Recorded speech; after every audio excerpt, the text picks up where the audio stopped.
So, Divorce in the Black. Bienvenue à tous dans ce podcast Level Up by Gis. J'espère que vous allez bien. Je suis contente de vous retrouver pour vous donner mon analyse du film Divorce in the Black de Tyler Perry d'un point de vue level up, d'un point de vue glow up, d'un point de vue mindset pour réussir sa vie, bla bla bla. Vous connaissez, utilisez les mots qui vous conviennent.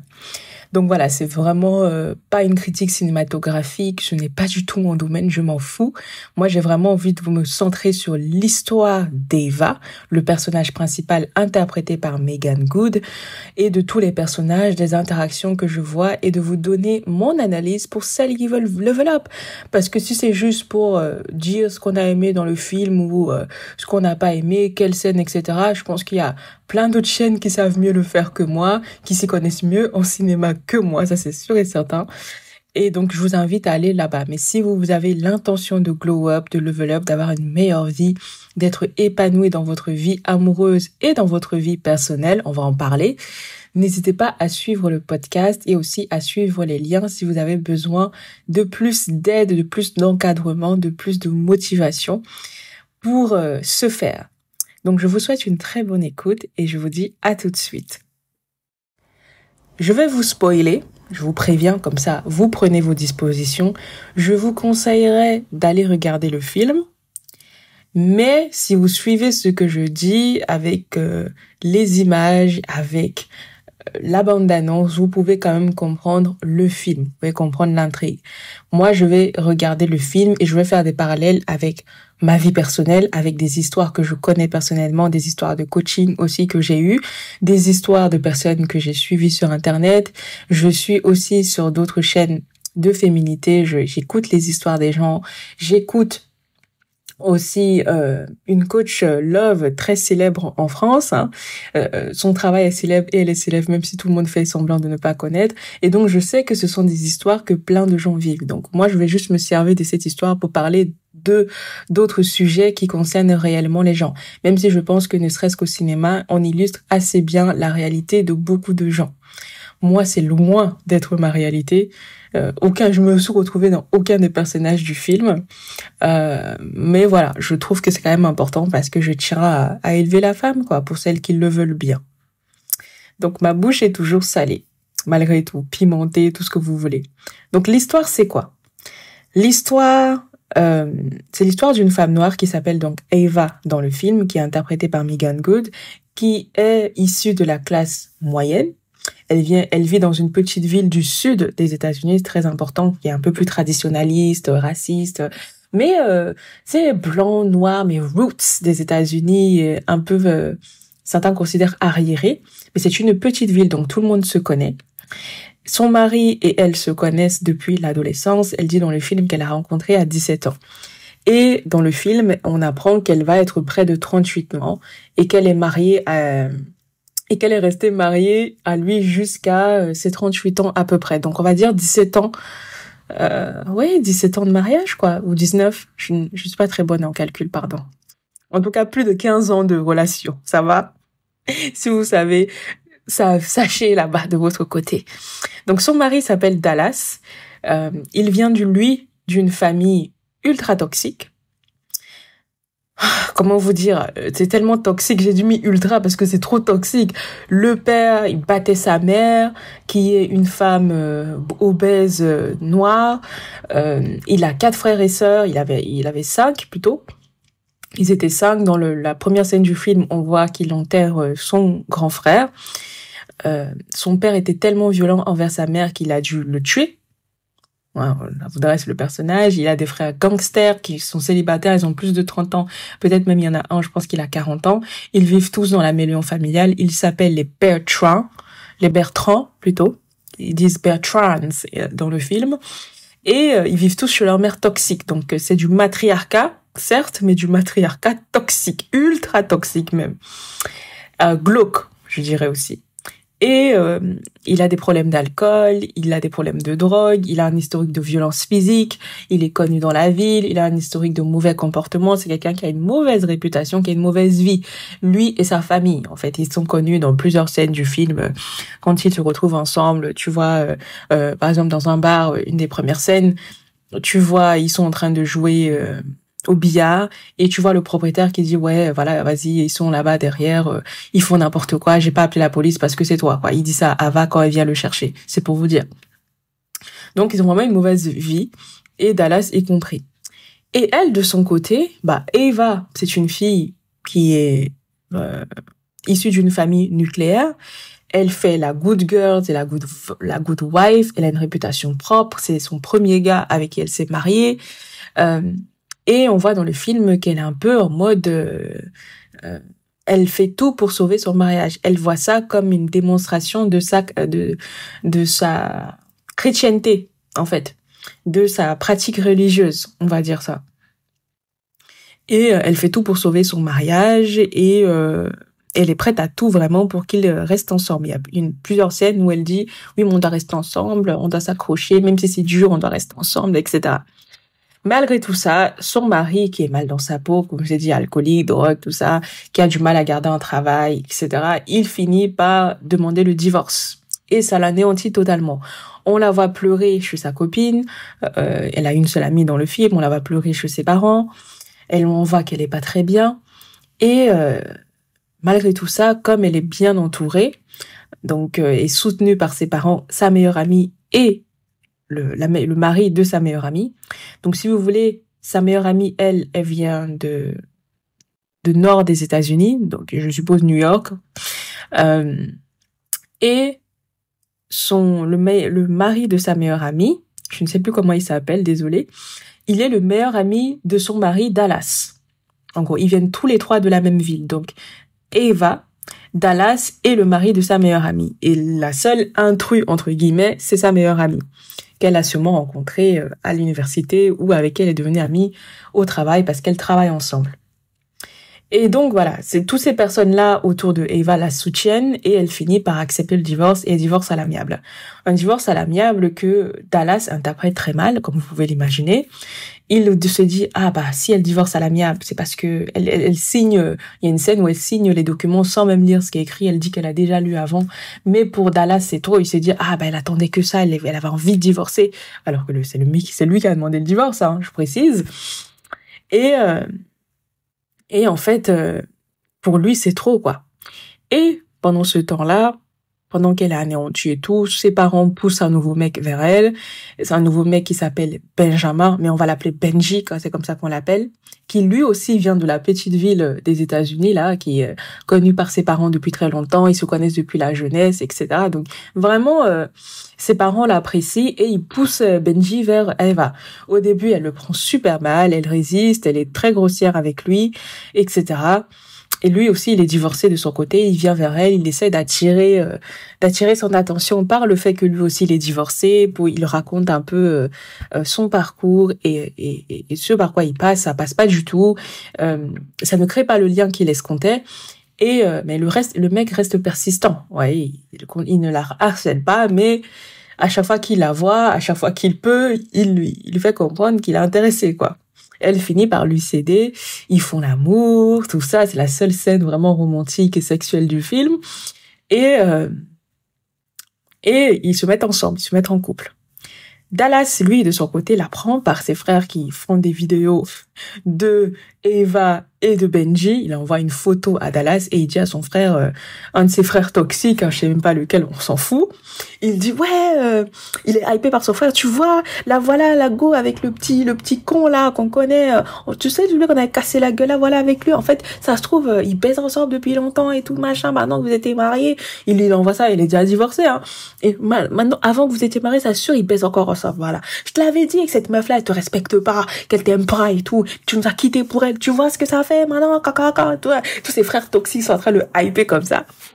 Et Dallas, tu le vois et tout, il est vénère, quoi. Il est vénère et il décide de se venger. Il décide de se venger, donc il commence à harceler Ava. Il harcèle Ava et Benji, ainsi que tout l'entourage d'Ava. Donc, il va Bon, c'est un peu délicat parce qu'il va chez son meilleur pote, qui lui est le mari de la meilleure amie de Eva, qui ne le supporte pas. Donc la meilleure amie d'Eva, je ne sais plus comment elle s'appelle, mais elle ne supporte pas Dallas et elle n'arrête pas de l'agresser autant qu'elle peut. Du moins, elle le remet à sa place, qui est une mauvaise place, du coup, chaque fois qu'elle peut. Et en fait, elle ne supporte pas l'amitié de son mari avec ce mec-là. Et son mari, lui, de son côté, il est le meilleur ami de Dallas, donc enfin, un de ses meilleurs amis, du coup.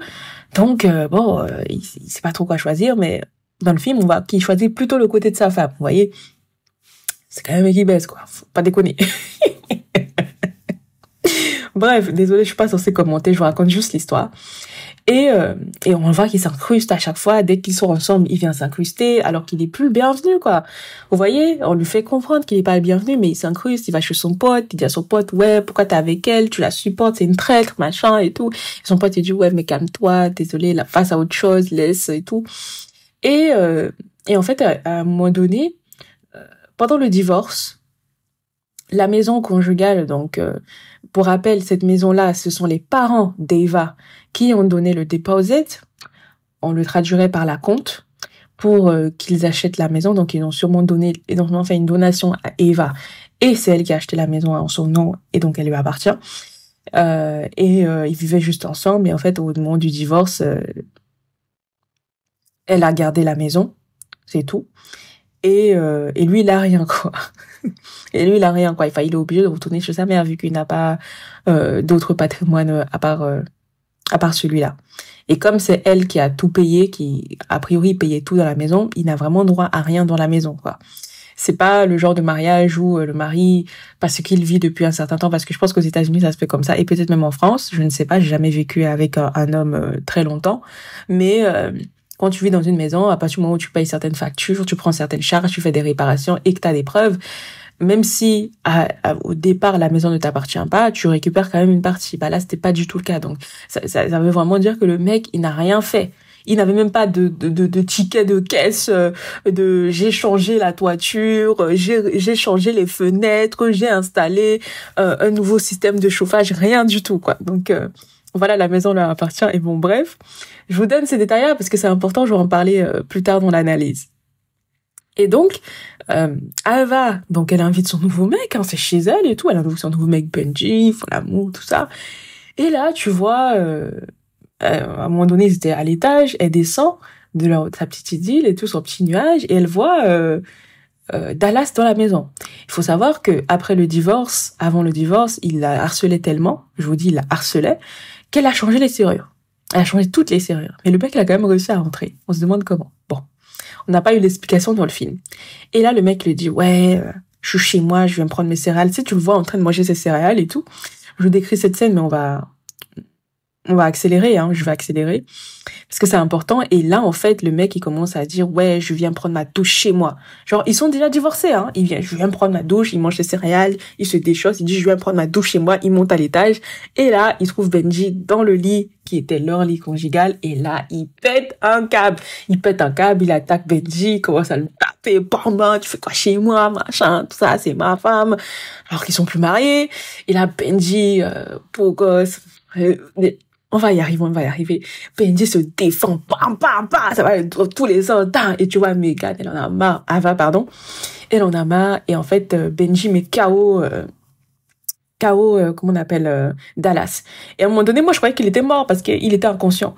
Et là, tu vois, Eva vénère, elle tire le vieux gars Dallas des escaliers, elle le prend par la chambre. Imaginez une petite femme comme Megan qui tire un vieux tonton qui fait au moins 90 kilos. Elle le tire comme ça de la chambre, elle le tire des escaliers, bam, bam, bam, bam. Et comme ça, elle crie sur lui, dégage, je veux plus de toi, j'en ai marre de toi, tu me fais chier et tout. Et le mec, il est inconscient, il peut pas te répondre, mais elle en a peu plus et tout. Donc elle le tire, elle tire son corps. Et en fait, son mec, Benji, il est là, il dit, mais tu veux que je t'aide? Il dit, non, c'est mon problème. Et tu la vois comme ça, elle souffre, tu sens qu'elle a mal, que c'est trop lourd pour elle, mais elle continue à tirer le gars comme ça, elle le tire de la maison, elle le tire du jardin, elle le tire, et après, à un moment donné, tu vois qu'elle en peut plus, elle dit, ça y est, tu peux m'aider? Donc il l'aide à porter le corps, parce que c'est lui qui porte quasiment tout. Elle ouvre sa voiture, elle le met dedans la voiture de Dallas, du coup, à l'extérieur, hein. Elle le met dedans, elle dit, dégage de chez moi et tout. Et le mec, il est toujours inconscient. Donc moi, c'est franchement, ghetto. The ghetto. Oh, mais ça m'a fait rire en même temps. Parce que je me dis, mais pourquoi tu parles à quelqu'un qui a conscience, tu vois? Il fallait lui dire ça quand il était éveillé, mais bon, bref. Donc là, il se bagarre et puis quand sa meilleure amie apprend ça, elle dit non, ma chérie, il faut que tu prennes une injonction d'éloignement. Donc elle finit par la prendre et donc elle se dit tout va bien se passer. Sauf que Dallas finit donc par se réveiller. Il n'était donc pas mort. Il continue de s'énerver. Ça le renforce dans sa colère. Et c'est comme c'est une petite ville, je vous rappelle. Il se balade, il cherche toutes les personnes que Eva connaît et il continue à les harceler. Et là, on voit une scène où il tombe sur la mère d'Eva et parce qu'il connaît ses habitudes. Hein, je vous dis, c'est une petite ville et il la brutalise. Il lui dit, mais en fait, toi, ça fait depuis le départ, tu voulais que Benji là, il soit le mec de Margot. En fait, tu m'aimais pas depuis le départ. Et sa mère, tu vois, qu'elle a un peu peur et tout. Elle essaie de l'éviter, mais le mec il force et donc il la brutalise, il la prend par le bras et elle finit par s'enfuir. Et comme c'est une petite ville, le patron du magasin a vu tout cela. Il a appelé le père d'Eva et là, c'était la guerre. C'est là, ça est, c'est trop. Donc, sachant que avant de cette scène-là, le père d'Eva était déjà chez Eva à lui donner des pistolets parce que quand il a appris cette bagarre chez Eva, bah en fait, Ava, je devrais dire Ava. Il est venu donner des armes à sa fille. Il a dit, mais un peu partout. Des carabines et tout ça. Vous connaissez les États-Unis.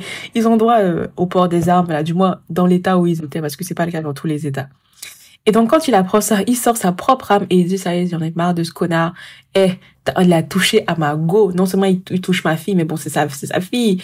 Il peut pas aller jusqu'à un certain niveau, sauf si elle le décide. Vous voyez? C'est un pasteur en plus. Et là, il a touché Margot. C'est mort. Il part comme ça, là. Il va comme ça, là, comme un super-héros. Il débarque chez les Bertrands, Ratchet comme pas possible. Il débarque seul avec son fusil. Et il dit, ouais! Il tombe sur la mère de la maman toxique de Dallas. Et il lui dit, il est où ton fils? Et il dit, ouais, mais tu viens me menacer avec une arme. Pourquoi t'es sur mon territoire et tout? Et après, sa mère a dit, je te dirai pas et tout. Et tu sais, elle le regarde avec dédain, quoi. Alors que le mec, il est armé. Tu sens le ghetto, quoi. Bref. Et finalement, Dallas finit par apparaître, il commence à le regarder, il est sous comme d'habitude.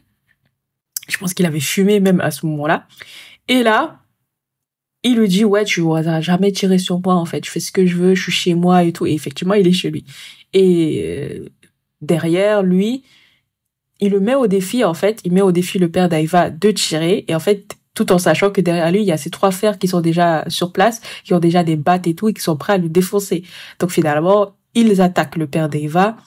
Donc, ils sont en supériorité numérique, hein, donc ils le défoncent et tout ça. Et ils le brutalisent, enfin, ils le tabassent, on va pas dire à mort, mais ils le tabassent suffisamment pour qu'il soit inconscient, qu'il ait des blessures, des commotions et tout, et qu'il finisse à l'hôpital. Donc voilà, Eva vient le récupérer, ils l'amènent à l'hôpital. Et c'est pour Eva, là c'est trop. Là c'est trop. C'est vraiment trop pour elle et elle décide d'en finir avec Dallas. Une bonne fois pour toutes. Et là, c'était pas juste injonction de l'éloignement. Là, c'était vraiment, tu sentais dans son regard que il fallait que un d'eux décède, quoi. Terminé. Donc, qu'est-ce qu'elle fait? Elle complote seule de son côté. Je vous dis qu'elle est bien entourée, mais elle complote seule de son côté pour l'attirer chez elle, donc dans leur maison, vu qu'elle sait qu'il s'est rentré malgré le fait qu'elle ait changé les serrures. Donc, elle l'invite, elle commence à le provoquer, elle parle de sa nouvelle vie, elle lui dit un peu ses 4 vérités, quoi, mais avec douceur, pas comme elle lui parlait quand elle a tiré, là, vous voyez. Mais cette fois-ci, elle parle avec douceur, mais avec dédain, quoi. Elle lui montre vraiment que tu as un vaurien, quoi. Et elle commence à lui parler de sa vie sexuelle avec Benji, comment elle s'amuse trop bien, comment il pèse mieux que lui, comment ça habite meilleur, machin et tout. Vous savez, la base du talk pour énerver un mec, quoi. Et là, le gars, comme Ratchet comme il a pété un câble, il a commencé à la gifler. Et là, elle continue à le provoquer. Et c'est là que j'ai compris que c'était un plan, en fait. Elle continue à le provoquer. Je savais que c'était un plan, mais je savais qu'elle voulait aller vers un truc de violence conjugale pour qu'il aille en prison. Et en fait, elle voulait aller plus loin que ça. Donc, elle fait tout pour le pousser à bout. Il la frappe. Et le mec, il vient armé, hein. C'est-à-dire qu'il parle pendant qu'elle invite chez elle. Il vient chez elle, alors qu'il y a une injonction d'éloignement contre elle. Il vient armé chez elle. C'est pour vous dire, hein. Et Et en fait, à un moment donné, quand il veut saisir l'arme, comme elle avait mis les armes partout que son père lui avait donné, paf, elle tire dessus, elle le tue. Et en fait, quand il la regarde, avant la scène où elle le tue, j'ai besoin de vous préciser, il avance vers elle, son arme à lui n'est plus très proche, parce que son arme, il avait posé sur la table pendant qu'il parlait pour l'intimider, mais il n'avait pas pointé sur elle. Et en fait, pendant qu'il est en train, il décide plutôt de la frapper avec ses mains, quoi. Parce que c'est une petite femme et tout, donc il s'imagine même pas qu'elle a des armes, donc il se met à la boxer réellement. Et en fait, quand elle sort l'arme, elle brandit l'arme vers lui, un fusil, on va dire. Le mec, il rigole presque, il la prend de haut et elle lui dit bouge pas, si tu bouges, je te tue, en fait. Et là, le mec, il a bougé, il voulait certainement prendre un objet contendant, un couteau ou je ne sais plus quoi, je me souviens plus exactement de la scène. Et là, il le tire dessus, directement dans la poitrine, pof, et il meurt. Et ce meurtre, donc, évidemment, vu qu'elle avait déjà des bleus et des blessures, sera considéré comme de la légitime défense. On entend dire sa copine que effectivement, elle avait fait une injonction d'éloignement contre lui. Dans une petite ville, il est connu comme quelqu'un de violent, etc. Donc vraiment, il y avait tout de son côté pour que cette histoire soit classée et qu'elle reste libre, quoi. Et dans la dernière scène du film, elle sort son père de l'hôpital, donc Ava, et la belle famille, les Bertrands, les fameux Bertrands, la famille de Dallas, viennent encore la menacer. Ils lui disent, mais en fait, on va venger la mort de notre proche, etc. Et pendant que elle, de son côté, elle est aussi entourée de ses proches. Elle est entourée de son père, de sa mère, de sa meilleure amie et du mari de sa meilleure amie, qui était aussi le meilleur ami de Dallas. Et en fait, chacun veut parler et en fait, elle dit, non, laissez-moi, je veux leur parler. Et là, la première fois du film, elle regarde la mère de Dallas dans les yeux. Elle lui dit, en fait, vous allez rien faire, vous avez intérêt à rien faire. Parce que c'est terminé. Je me laisserai plus faire, les gens, trucs du genre. Je me laisserai plus faire, c'est terminé. En fait, allez vous faire foutre. Et si vous essayez, vous allez voir, je vais faire de votre vie un enfer. Un truc comme ça. Et la dernière scène du film, le film se termine sur un gros plan de Meghan qui sourit et qui est soulagée. Mais ce sourire-là, ce n'est pas un sourire de joie. C'est un sourire de... Tu sens qu'il y a encore de la peur, mais on a franchi une étape. Vous voyez, c'est un peu ce genre de sourire-là. Bon. Donc voilà pour ce qui est de l'histoire de Divorce in the Black. Qu'est-ce que tu veux? On sait tous que cette femme est le diable incarné. Elle a forcé ses garçons à sortir le cadavre du cercueil pour partir avec. Il faut vraiment être folle. Ça n'avait aucun sens. Vous parlez encore de moi? On passe notre temps à parler de toi, ma chérie. Oui, enfin, on prie plus qu'on ne parle. Écoute, chérie, je suis vraiment désolé. J'ai essayé. J'aurais aimé pouvoir faire mieux. Mais cet homme a fait des choses intolérables. Et sans parler de sa famille. Clarence, je pense qu'elle en a entendu assez pour aujourd'hui. Oui. Tu veux venir dîner à la maison pour te changer les idées? Je peux pas, je dois aller chercher Dallas. On doit repartir à Atlanta. Va, ma puce. Quand est-ce que ça va s'arrêter? Tu en as pas eu assez? C'est pas possible. Qu'est-ce qu'il te faut de plus pour te décider à le quitter? Quand tu courais et que tu t'approchais de la ligne d'arrivée, tu étais prête à tout pour la dépasser. Elle est où, ta ligne d'arrivée? Papa, on parle pas de course, là. Depuis toute petite, maman et toi, vous me dites qu'il faut être une bonne épouse, qu'il faut soutenir son mari et tout faire pour sauver son mariage. C'est ce que tu prêches sans arrêt. Et c'est ce que je vous ai vu faire pour le meilleur et pour le pire. Ava, moi et ton père, c'est pas pareil. On n'a jamais été comme toi et Dallas. Je vois. Mais c'est pour ça que tu dois me laisser faire ce qu'il y a de mieux pour nous deux. Oui, et c'est ce qu'on a toujours essayé de faire. C'est ta vie, ma chérie. Bon, je dois y aller. Alors, d'accord. On t'aime très fort. Je vous aime aussi. Allez. Je vous appelle plus tard. Au revoir. Ça va aller. Attendez, c'est entièrement... Oh, mon amour. Tu ne dois pas faire ça. C'est pas ta faute. Tu ne dois pas te sentir responsable parce que toi et moi, on l'a élevée du mieux possible. Et elle en est capable. Parce que toi et moi, on sait pertinemment qu'un jour ou l'autre, tout ce qu'on lui a transmis finira par refaire surface. Elle finira par comprendre. Je l'espère sincèrement. Une des premières remarques que je pourrais faire par rapport à Eva dans le cadre d'un level up et d'un glow up, c'est que Eva est une femme capable, une high value woman, une femme en place, toutes vos expressions là. Et pourtant, elle souffre quand même. Et j'ai plusieurs justifications pour le dire, pour vous démontrer qu'elle est en place. C'est une femme qui est magnifique. C'est quand même Meagan Good qui interprète le personnage. Elle est magnifique, elle est claire de peau, et on sait que dans la communauté noire, il y a du colorisme. Même, et elle s'est blanchi la peau, hein, parce qu'elle était brown skin, elle était même pas dark skin à la base de Meagan. Elle était brown skin, mais elle a perdu peut-être 5 teintes, je crois. Limite, elle est blanche, elle est décolorée, en fait. Voilà. Je sais pas, peut-être que c'est son maquillage aussi. Quand vous la regardez, elle a l'air décolorée, no shade, même si elle reste magnifique, hein. Moi, je l'adore. C'est une de mes actrices préférées. C'est d'ailleurs pour ça que j'ai regardé le film. Sinon, moi, les films de Tyler Perry, je peux pas, quoi. J'ai regardé ces films parce qu'il y avait l'autre sur Netflix, Mea Culpa. Il y avait, là, c'était Meagan Good. Voilà, j'avais jamais vu Kelly Rowland dans un film. Je n'avais jamais vu Meagan Good dans un premier rôle, même si elle a 30 ans de carrière, c'est pour vous dire.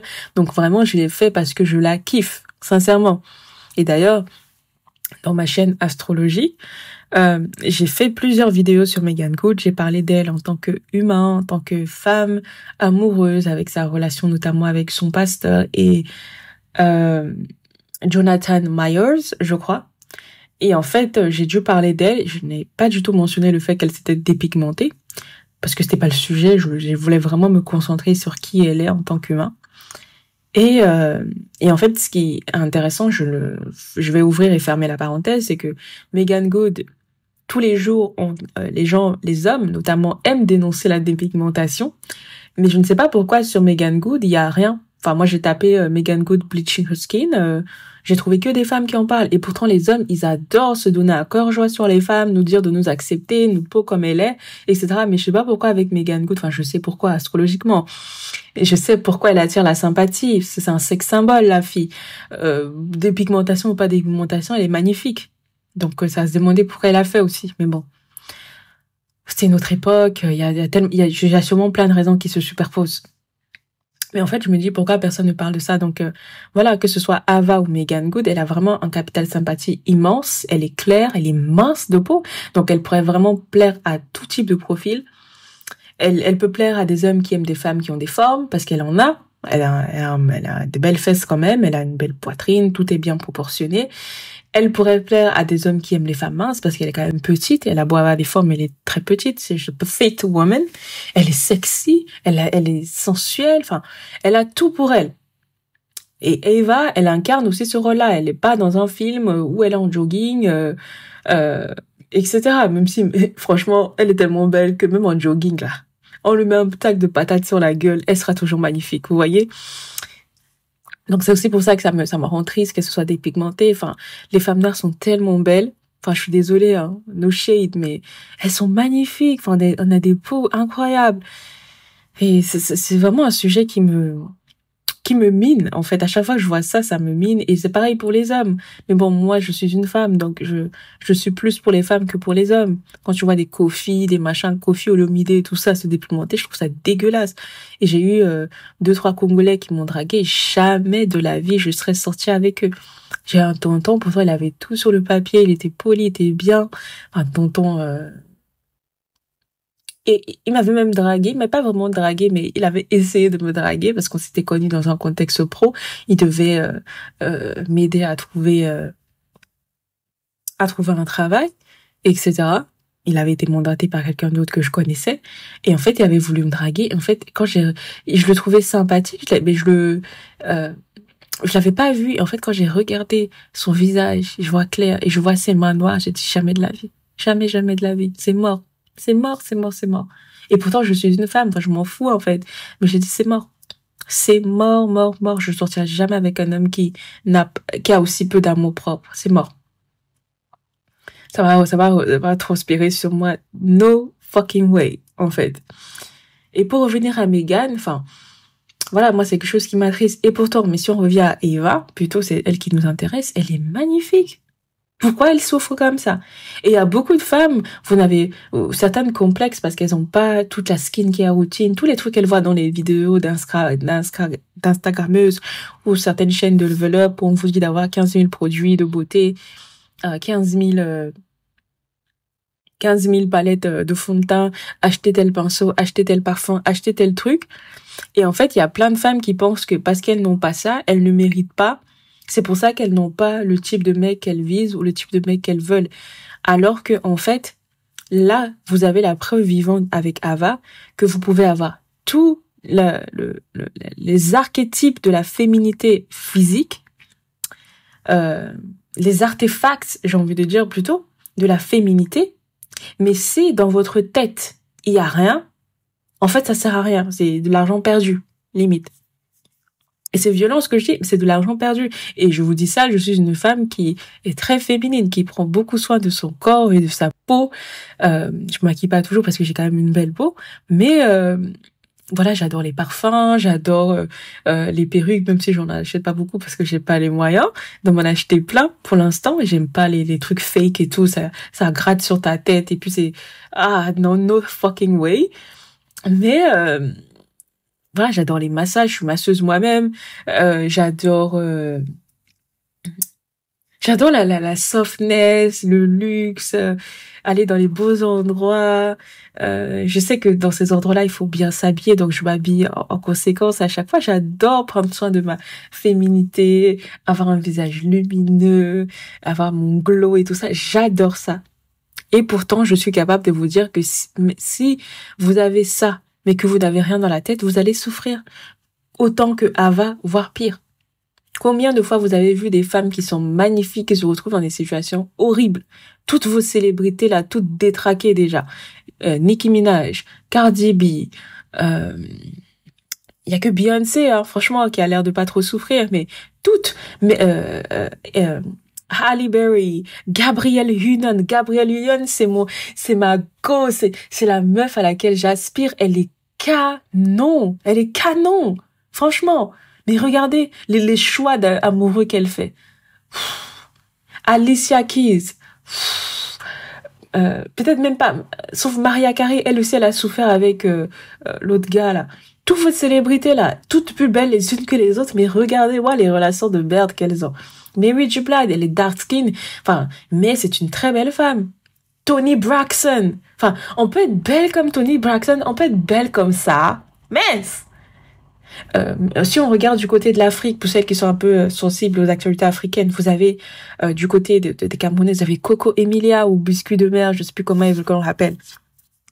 Regardez-moi cette femme et regardez le mec qu'elle est partie chercher. Regardez, c'est incroyable en fait.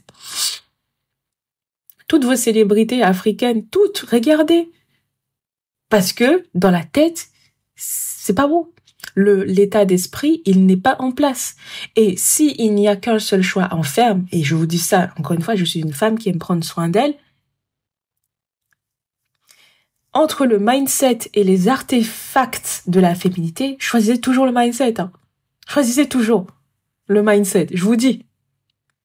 Parce que ce que vous avez dans la tête, c'est quelque chose qu'on peut pas vous enlever. On peut vous voler votre maquillage, vous pouvez le perdre, vous pouvez... je sais même pas toutes les galères qui peuvent arriver avec le maquillage. Enfin, c'est des produits, quoi. Mais ce que vous avez dans la tête, peu importe où on vous jette dans le monde, ça pourra toujours vous servir à rebondir et à vous en sortir. Et ça, faut être clair là-dessus. Maintenant, ça veut pas dire que parce que vous avez travaillé le mindset, vous allez négliger le physique. Moi, je dirais jamais ce genre de conneries. Moi, je considère aujourd'hui qu'il vaut mieux travailler les deux en même temps. Aujourd'hui, vous avez des produits, moi, en 2022, en début 2023, j'avais pas d'argent, hein. J'ai pas d'argent, jusqu'à à peu près avril 2023, on va dire de septembre 2022 à j'avais rien. J'avais perdu mon travail, je vivais que sur mes économies, donc je devais être hyper prudente, etc. J'avais perdu mon logement, j'avais tout perdu. J'ai perdu mon père, j'ai perdu le père de ma fille, enfin, j'ai tout perdu. Donc, à un moment donné, je devais faire d'autres choix en ce qui concerne ma skincare routine. Et j'étais enceinte. Qu'est-ce que j'ai fait? Je suis allée à Carrefour. J'ai acheté du L'Oréal comme tout le monde, des crèmes à 10 balles. J'ai acheté de l'huile de coco pour me démaquiller, même si en vrai c'est très efficace. Hein. Quoi qu'on en dise, ça décolle très très vite le maquillage.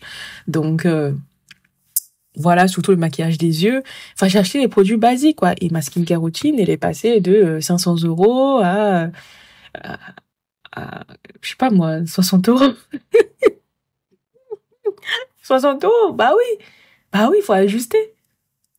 Mais ce qui m'a permis de m'en sortir et de relevel up, de retrouver mon niveau, c'est ma tête. C'est ce que j'ai dans ma tête, en fait. C'est tout.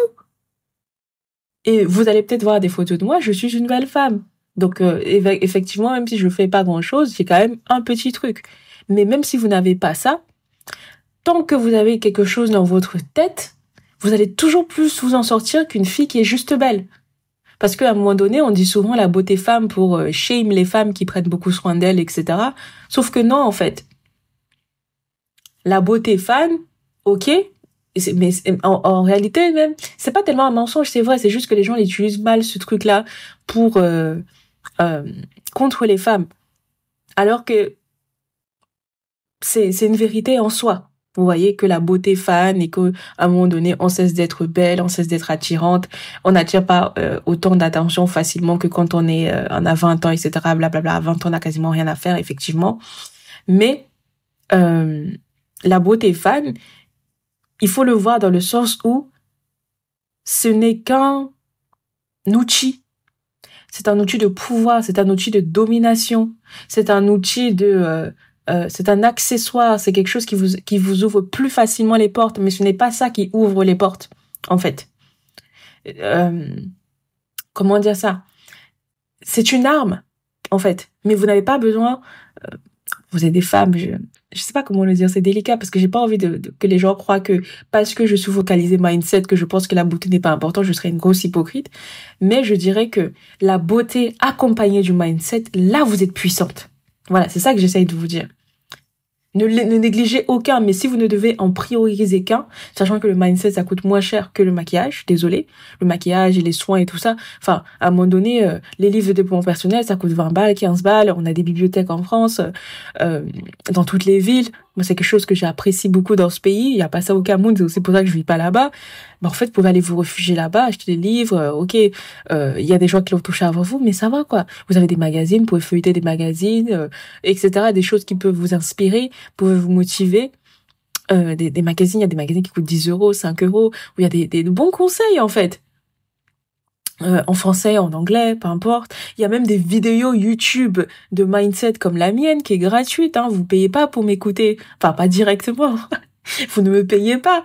Mais, il y a plein de gens qui partagent de super bons conseils, des blanches, des noires, des riches, des pas riches, des belles, des pas belles, etc. Donc, le mindset, c'est plus facile c'est plus accessible financièrement que les artefacts de la féminité. Vous voyez, avoir le niveau de la peau, la skincare, le glow exceptionnel d'une Kelly Rowland, d'une Beyoncé, etc., c'est hyper cher. Pour certaines, parce qu'elles doivent partir de loin. D'autres, ça va aller un peu plus facilement parce que elles ont un bon patrimoine génétique, etc. Mais ça coûte de l'argent. Donc en fait, si vous êtes pauvre, vous êtes jeune étudiante, vous gagnez pas trop votre vie, vous gagnez moins du SMIC ou un peu au-dessus, etc. Enfin, si vous n'avez pas trop d'argent, vous avez beaucoup de charges, ben en fait, concentrez-vous sur le mindset. Faites le minimum syndical en ce qui concerne le physique. Voilà, brossez-vous les dents, achetez un petit parfum Sephora. Enfin, faut pas déconner, quoi. Mettez une crème sur le visage, mettez votre crème solaire et voilà, quoi. Vous voyez, faites vos braids sur votre tête si vous n'avez pas l'argent d'acheter les perruques, etc.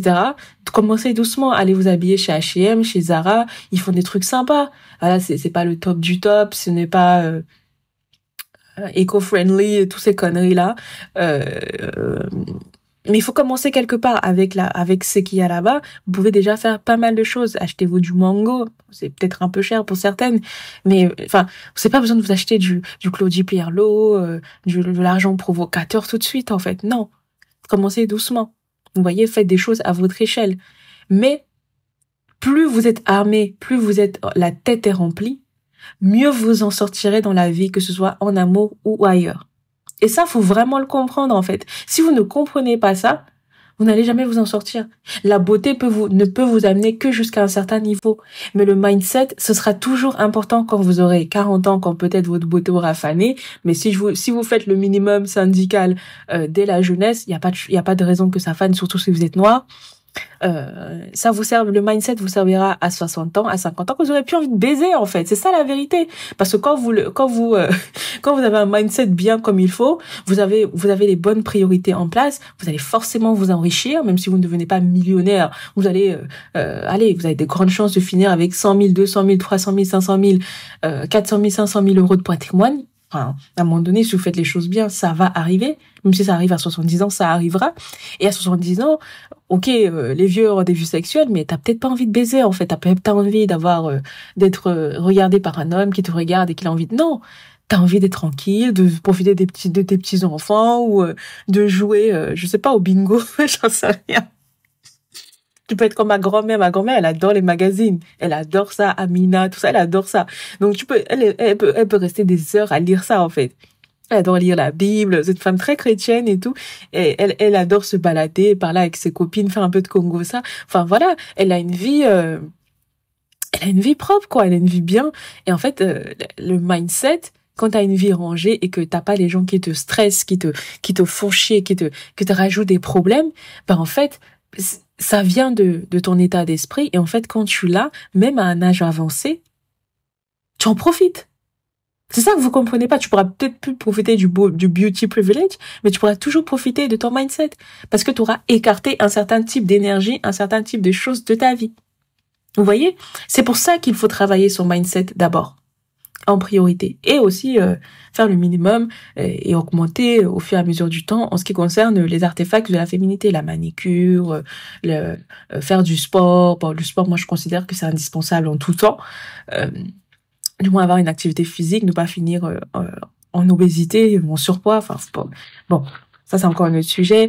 Les parfums, le maquillage, la skincare, doucement, doucement. Il faut faire avec vos moyens. Donc, arrêtez de complexer sur les femmes qui sont plus belles que vous.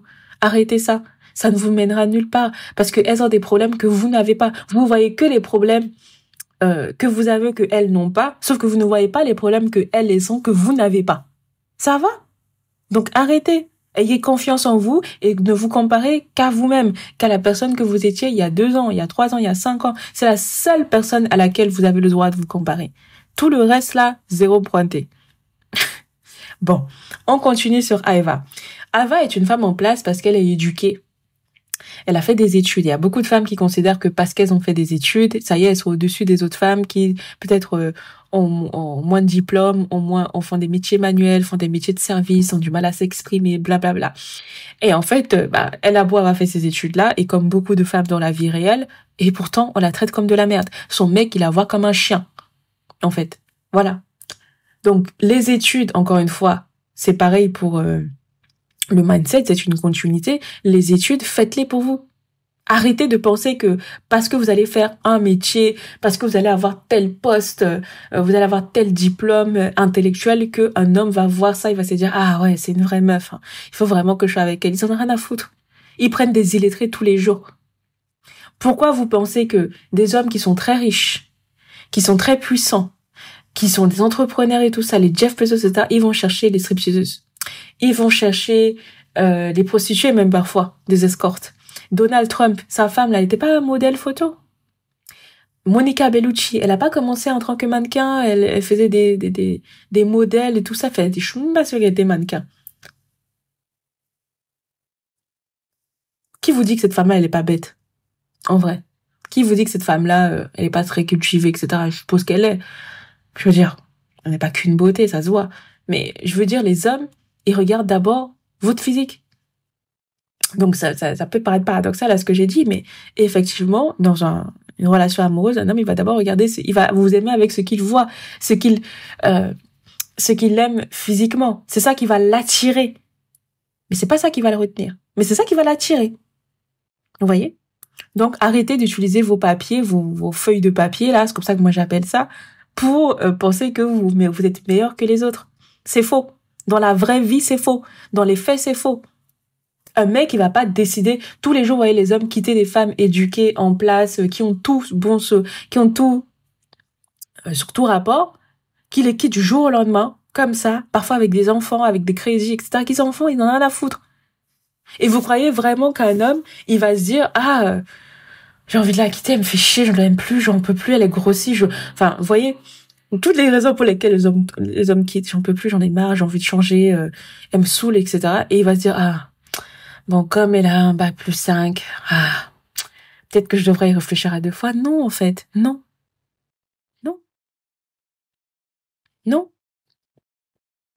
Ils n'en ont rien à foutre. Donc, arrêtez d'utiliser ça pour complexer les gens et de complexer par rapport à vous-même. Encore une fois, arrêtez de vous comparer aux gens. Si vous n'avez pas fait d'études, c'est pas très grave. Ça vous empêchera, selon votre milieu, parce que dans tous les milieux, c'est pas important, hein. Un agriculteur qui a pas de bac+5, on s'en fout.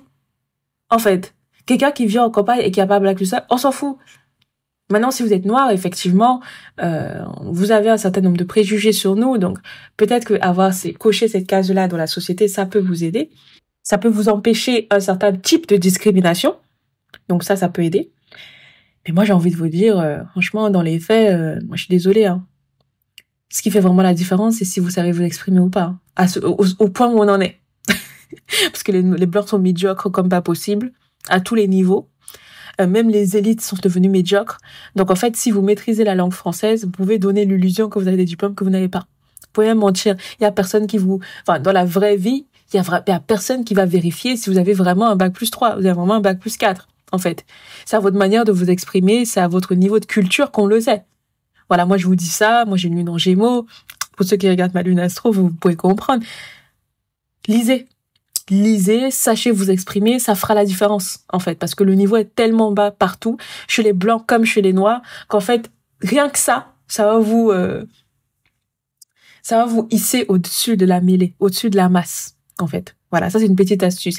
Mais voilà, si vous êtes quelqu'un qui a une fierté comme moi, que vous aimez pas qu'on vous parle trop n'importe comment, vous n'aimez pas qu'on vous rabaisse par rapport à votre niveau d'études comme moi, même si moi dans ma vraie vie il y a pas vraiment de gens qui le font, mais c'est plus un kiff pour moi-même. J'ai envie de faire un doigt d'honneur à certains membres de ma famille parce que ils sont tous éduqués, ils ont tous des doctorats, mais tout le monde est pauvre en fait. Personne n'arrive à bouffer.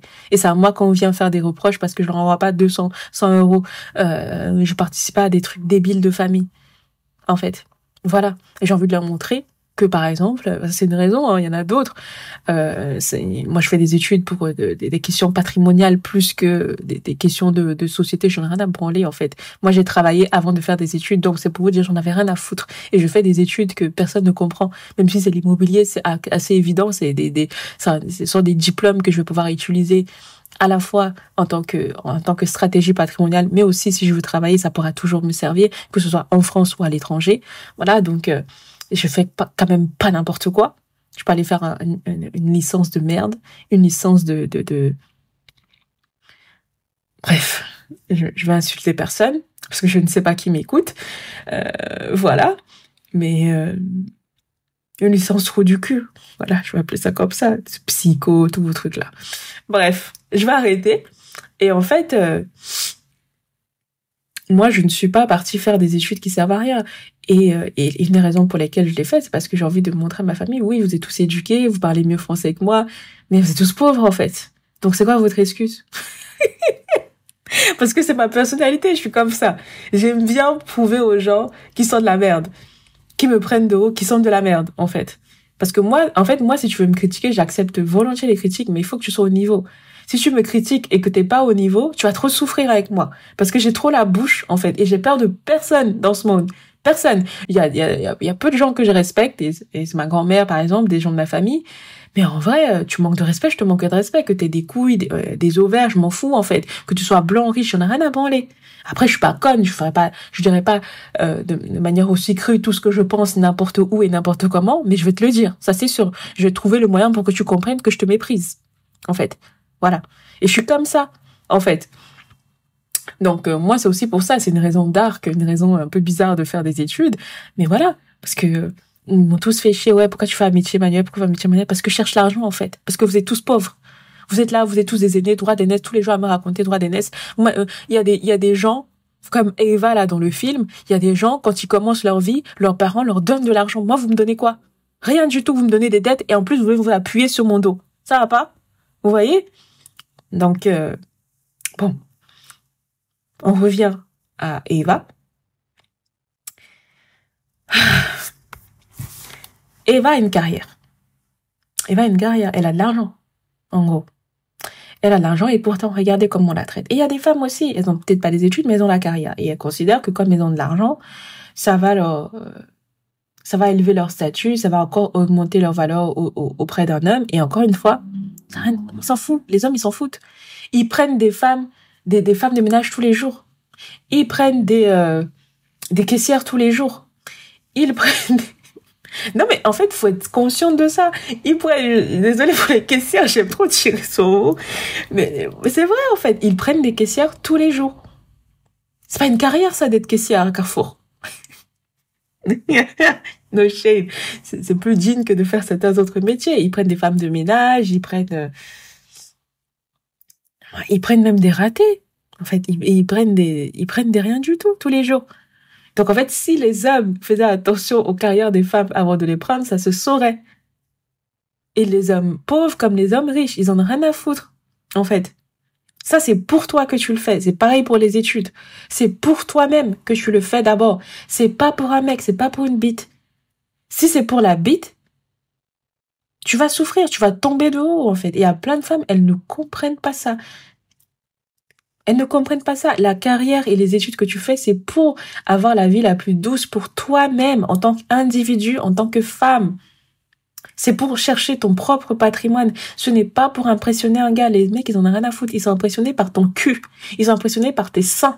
Ils sont impressionnés par la douceur de ta peau. Ils sont pas impressionnés par ta carrière. Ils en ont rien à branler. Un homme qui t'aime, il va pas se dire, je vais te choisir plutôt qu'une fille qui n'a pas de carrière, parce que tu as une carrière. Non. Parce que tu as de l'argent. Les mecs qui vous choisissent par rapport à ça, c'est des mecs qui se servent de vous et après, ils vont chercher les femmes qu'ils aiment réellement.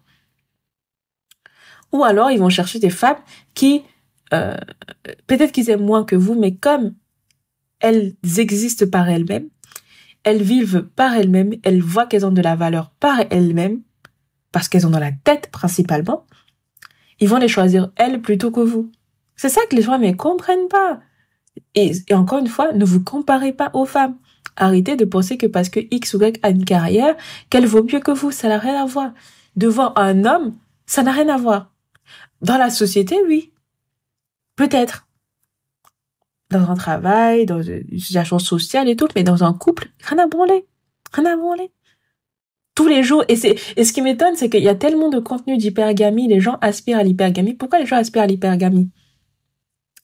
Je sais qu'il y a plein de femmes qui le font parce qu'elles ont l'impression qu'elles ne peuvent pas, elles ne veulent pas s'offrir ces choses-là par elles-mêmes. Elles ne veulent pas travailler pour elles-mêmes. Et donc, elles veulent s'appuyer sur un homme. Et ça, c'est un jeu, hein, ça se vit. Moi, je respecte, encore une fois. Je suis une vraie féministe. Je pense que tous les jeux se valent à partir du moment où la femme profite. Comment dire ça? Pourquoi vous pensez que l'hypergamie existe? Parce que les hommes, ils n'en ont rien à foutre, en fait, de vos statuts. Un homme qui vous aime, il s'en fout. Voilà. Et Eva, on en a la preuve. Elle travaille dans une banque, elle a un métier bien placé, elle s'habille bien et tout. Et pourtant, regardez son gars. Son rat. Ça rime en plus. Regardez le rat Dallas qu'elle a choisi. Eh oui, c'est ça la vraie vie. Ensuite, vous avez Eva. Elle a grandi dans un foyer aimant.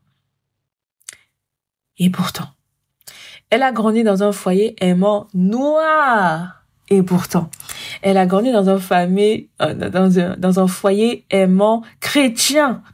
Et pourtant, ou je dirais, elle a grandi dans un foyer aimant religieux. Et pourtant, et on sait que dans la vraie vie, les femmes noires, africaines, afro-païennes, ce n'est pas toujours le cas.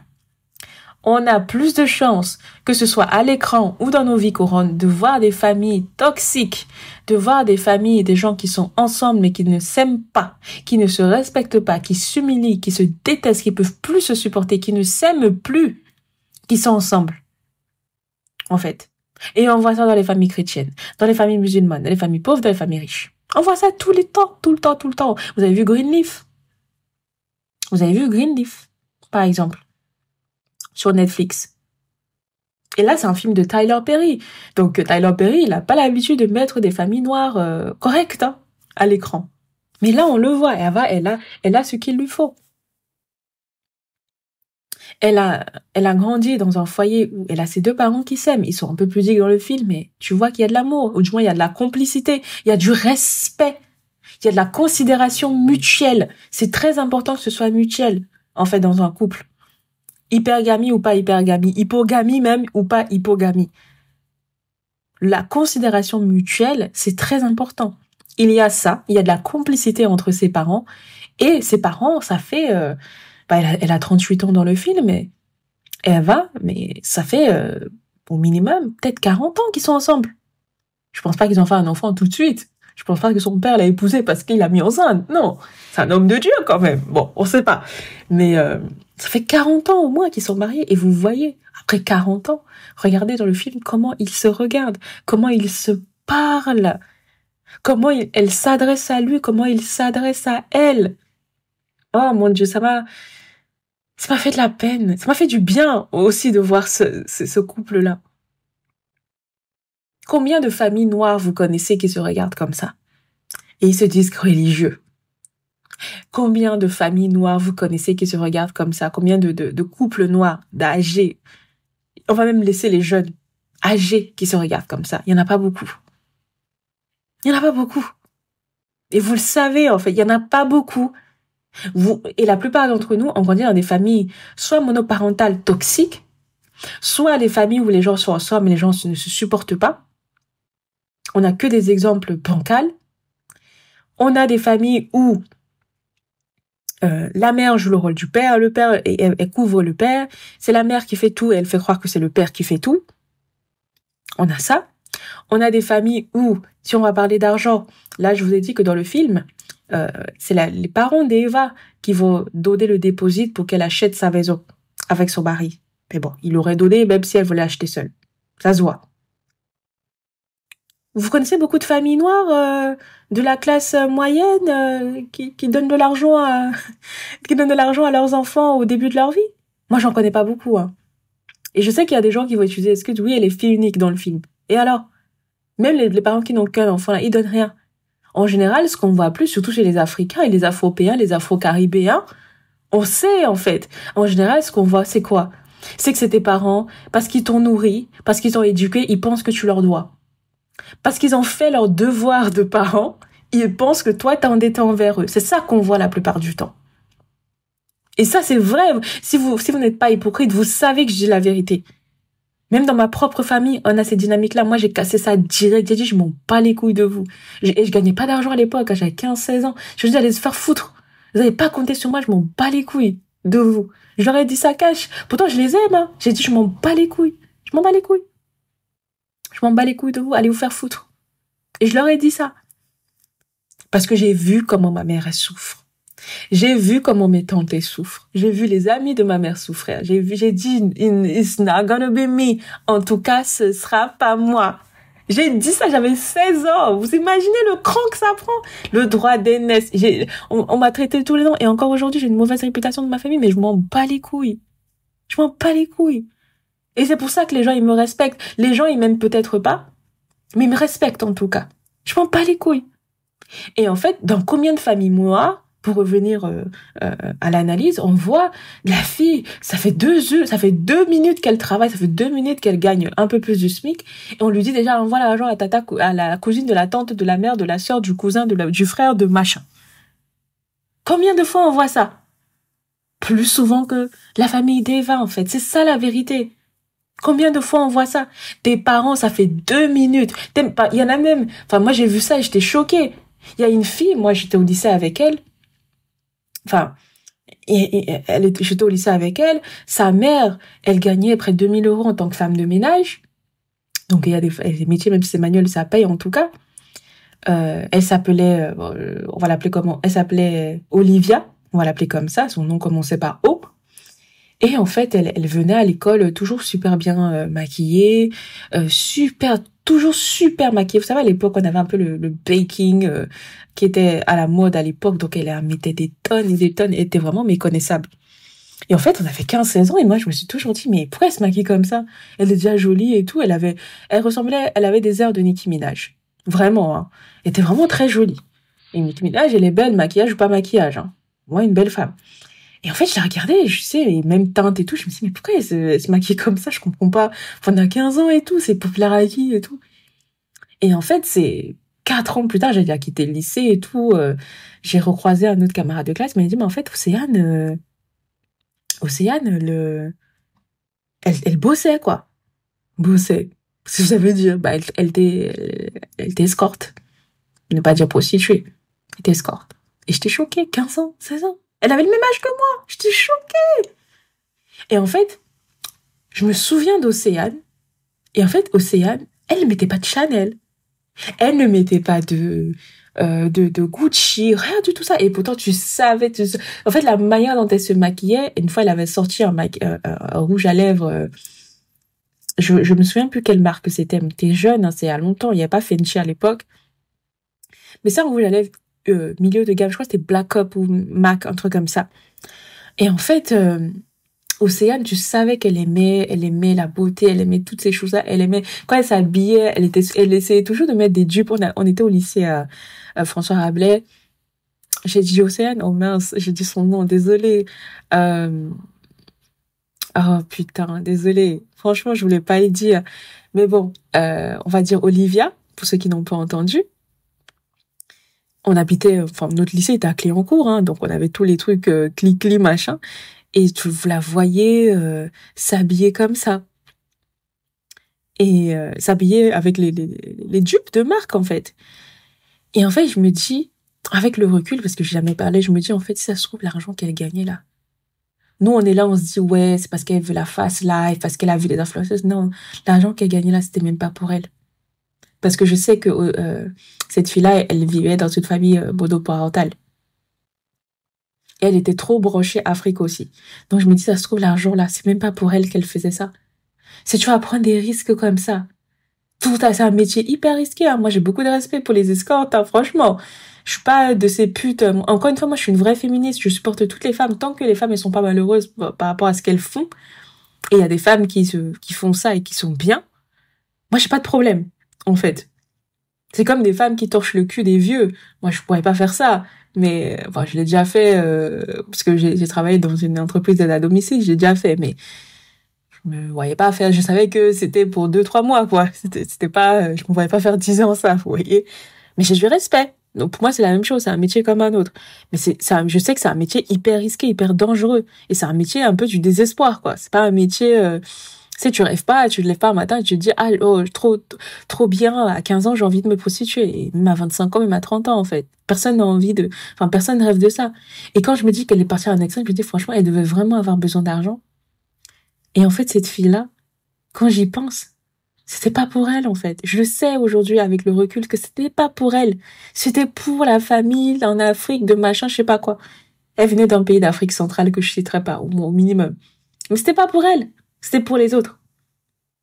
Donc c'est pour ça et c'est ça qui a renforcé le fait que quand j'avais dit à mes oncles et tout ça, à ma mère, que j'en avais rien à foutre de ses frères et sœurs, je n'en avais m'occuper de personne, je n'en ai porté personne sur mon dos. Elle a très mal pris. C'est ça qui a été le nœud de beaucoup de nos problèmes qu'on a eu après. Et j'avais quel âge? J'avais 15 ans, quasiment 10 ans plus tard aujourd'hui. Elle fait la même chose. Vous voyez, elle leur a tourné le dos aussi. Il a fallu 10 ans, hein. Et sachant que ma mère, ça fait plus de 15 ans qu'elle est en France. Vous voyez? C'est pour vous dire le courage que ça prenait. Et même à l'époque, je trouvais qu'ils exagéraient parce que il y avait tellement de personnes dans ma famille, la famille occidentale du moins, parce qu'en Afrique, bon, on a quelques riches dans la famille, mais eux aussi, ils ont tourné le dos. Et on les traite de sorciers et tout ça. Mais il y avait personne dans la famille, des gens qui gagnaient leur vie, et des gens qui gagnaient un peu moins, un peu plus, etc. Il y avait personne qui avait eu le grand désir qu'ils en ont marre, en fait. Et tous les jours, t'entendais des histoires. Oui, elle a envoyé l'argent pour construire la maison. Le frère, elle a mangé l'argent, etc. Et en fait, ces gens-là, comment ils s'étonnent que moi... Enfin, c'est ça aussi. Je me dis, mais vraiment, Voilà, la culture, là, c'est un truc de ouf, hein. Comment les gens, ils s'imaginent que moi, j'allais entendre toutes ces histoires d'horreur, et moi, à 15 ans, j'allais me dire, ah ouais, moi, la première chose que je vais faire dès que j'ai un travail, c'est envoyer l'argent en Afrique. Et puis quoi encore? Jamais de la vie. On peut me traiter de tous les noms. On peut même faire la sorcellerie, je m'en fous. Je préfère mourir en ayant profité de mon argent, en ayant kiffé ma vie, plutôt que d'aller donner de l'argent aux gens qui ne me considèrent pas. Et moi, à l'époque, aujourd'hui, je vous dis ça avec le recul, mais à l'époque, j'étais même pas dans une vision, je veux pas qu'on abuse de moi, je suis dans une vision vraiment, en fait, si les gens m'aiment, je veux que les gens m'aiment parce qu'ils m'aiment et pas parce que j'ai de l'argent. Parce que je voyais bien que ma mère, parfois, il y avait des gens qui lui parlaient, je savais qu'il l'aimait pas, en fait. Je savais qu'il apportait pas dans son cœur. Mais parce qu'elle leur envoyait de l'argent, parce qu'il comptait sur elle, ils étaient gentils avec elle. Et moi, j'ai dit, moi, ça m'arrivera pas, ça. Ça m'arrivera pas. Et c'est après que je me suis dit, en fait, non, en fait, non, en fait, je vais réussir ma vie outre mesure. Genre, je vais avoir tellement pour moi et aujourd'hui pour ma fille qu'en fait, oui, si je tends la main, en fait, je n'attends quasiment rien en retour. À part du respect et de la reconnaissance. Évidemment, je suis pas conne. Mais, qu'on respecte mon argent et qu'on m'arnaque pas, quoi. Tout simplement. Mais je veux pas donner de l'argent en attendant quelque chose. Et en fait, si cette personne-là ne me donne pas, ça va me faire mal, ça va me faire regretter de lui avoir donné. Moi, j'ai dit, je veux pas avoir ce genre de sentiment dans ma vie. Parce qu'après, ça te détruit. Et je sais que je suis quelqu'un de rancunier. Donc, j'évite de créer des situations où je vais être amenée à être rancunière. Vous voyez un peu à quel point je me connais? Et je le savais depuis très longtemps, en fait. Et j'ai dit non, et c'est dur, moi je suis quelqu'un de très famille. Je suis tout le temps au Cameroun, quand je vais, je fais des cadeaux. La première fois que je suis partie, moi je suis partie au Cameroun, moi de ma portefeuille, j'avais 2000 €. Et puis j'ai vu plein de gens qui étaient venus vers moi, et il fallait donner l'argent à tel et tel. Je suis rentrée, le solde, heureusement que j'avais un bon mec à l'époque, j'ai dépensé près de 8000 € pour ce voyage, en fait. Alors que moi j'étais partie avec 2000, maman avec 2000, j'allais gâter ma grand-mère et puis c'est tout, quoi. C'est celle qui s'occupait de moi et puis fort.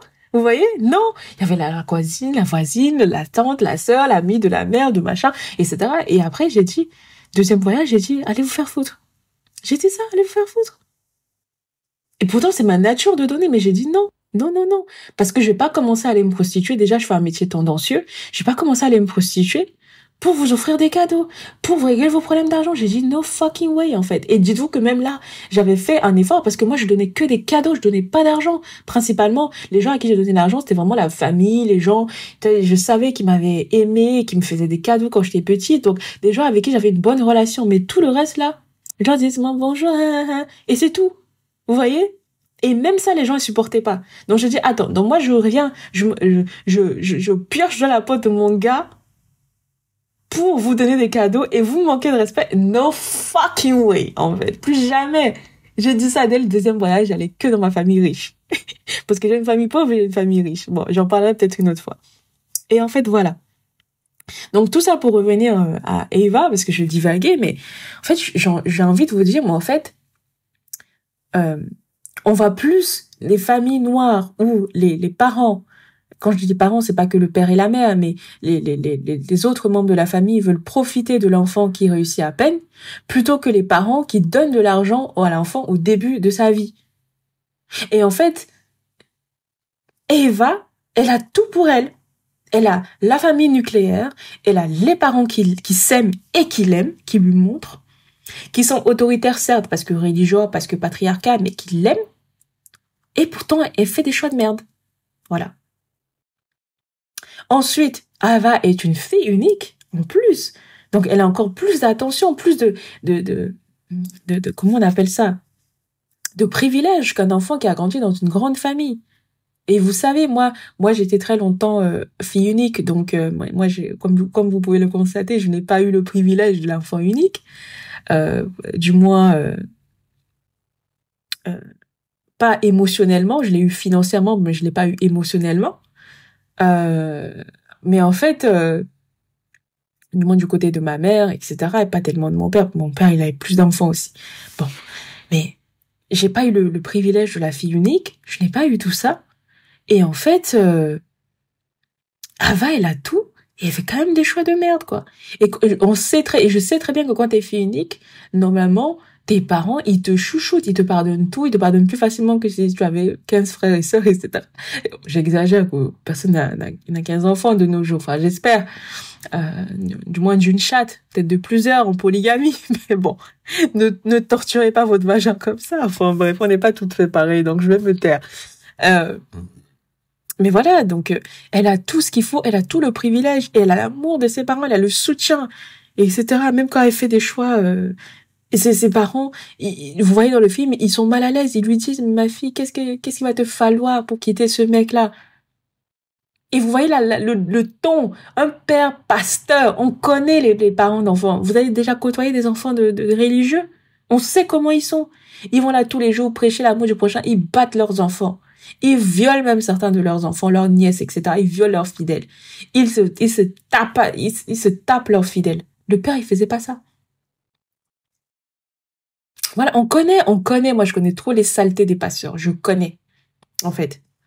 Elle a tout ça, et elle arrive toujours pas à s'en sortir, quoi. Tu te dis, putain. Mais nous, là, comment on est censé faire?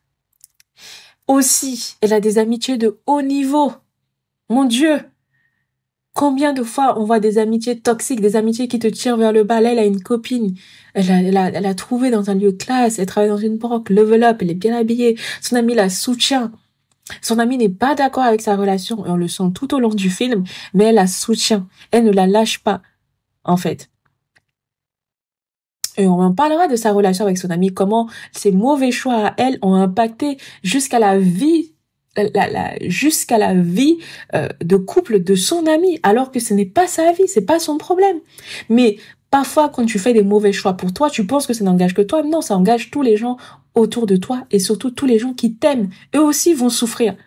Donc le level up, j'ai beau dire parfois que c'est un chemin solitaire, il n'y a pas que toi qui en profite en fait, c'est tout le monde qui en profite. Tous les gens qui t'aiment, du moins, vont en profiter. Vous voyez? Et là, son amie en empathie, mais pourtant, elle reste avec elle. Vous voyez? Tout l'écrase et elle reste avec elle. Donc, t'as une amie comme ça. Et son mari aussi. Parce que, parfois, ton amie, elle veut te soutenir, mais son mari, c'est non, laisse ça. Parce que son mari aussi, il est propre. Il a beau venir d'une petite ville comme Dallas, et c'est le meilleur ami de Dallas, il la soutient. Il pourrait décider, entre couilles, de soutenir Dallas, en fait. Vous voyez? Parce que c'est son ami aussi. Et ça se trouve, il le connaît, il a partagé plus de moments intimes avec Dallas qu'avec Eva, même si ils sont tous de la même ville. Et pourtant, il la soutient aussi. Et pourtant, elle fait de la merde. Et elle est chrétienne, bordel! Elle est chrétienne, je pense pas que dans la Bible, moi j'ai grandi avec une catholique, invétérée, je pense pas que dans la Bible, il y a écrit... parce qu'elle va utiliser la Bible à un moment donné pour dire que oui, son mariage, ses parents, du moins son père, il prêche qu'en fait le couple doit se soutenir, on doit tout faire pour que ça marche, pour que ça fonctionne, etc. Et en fait, vous voyez même son père lui dit, mais en fait, oui, mais on n'est pas toi et Dallas, en fait. Toi, tu vois bien notre relation et on voit sur son visage qu'elle le sait. On souffre pas comme toi, tu souffres, ma chérie. Et ça fait mal. Ça fait très très mal d'entendre ça, en fait, de ses parents. Et après, elle leur dit, oui, mais justement, comme c'est... Après, sa mère, elle dit, oui, mais c'est ta vie. Mais oui, justement, comme c'est ma vie, laissez-moi faire mes propres choix pour moi et lui. Et ils disent, ok.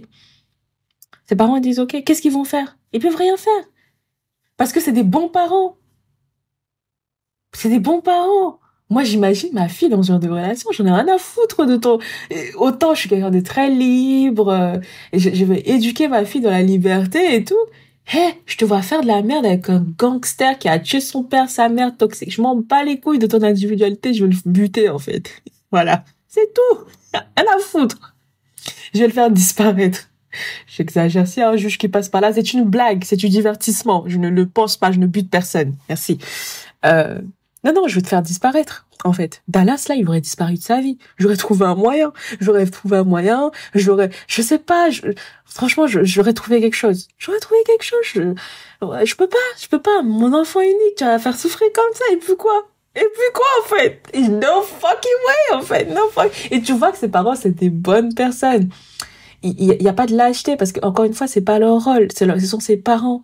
Ils lui ont donné tout ce qu'ils pouvaient. et ils le disent même dans le film, pour qu'elle s'en sorte, en fait. Ils lui ont montré l'exemple, le bon exemple.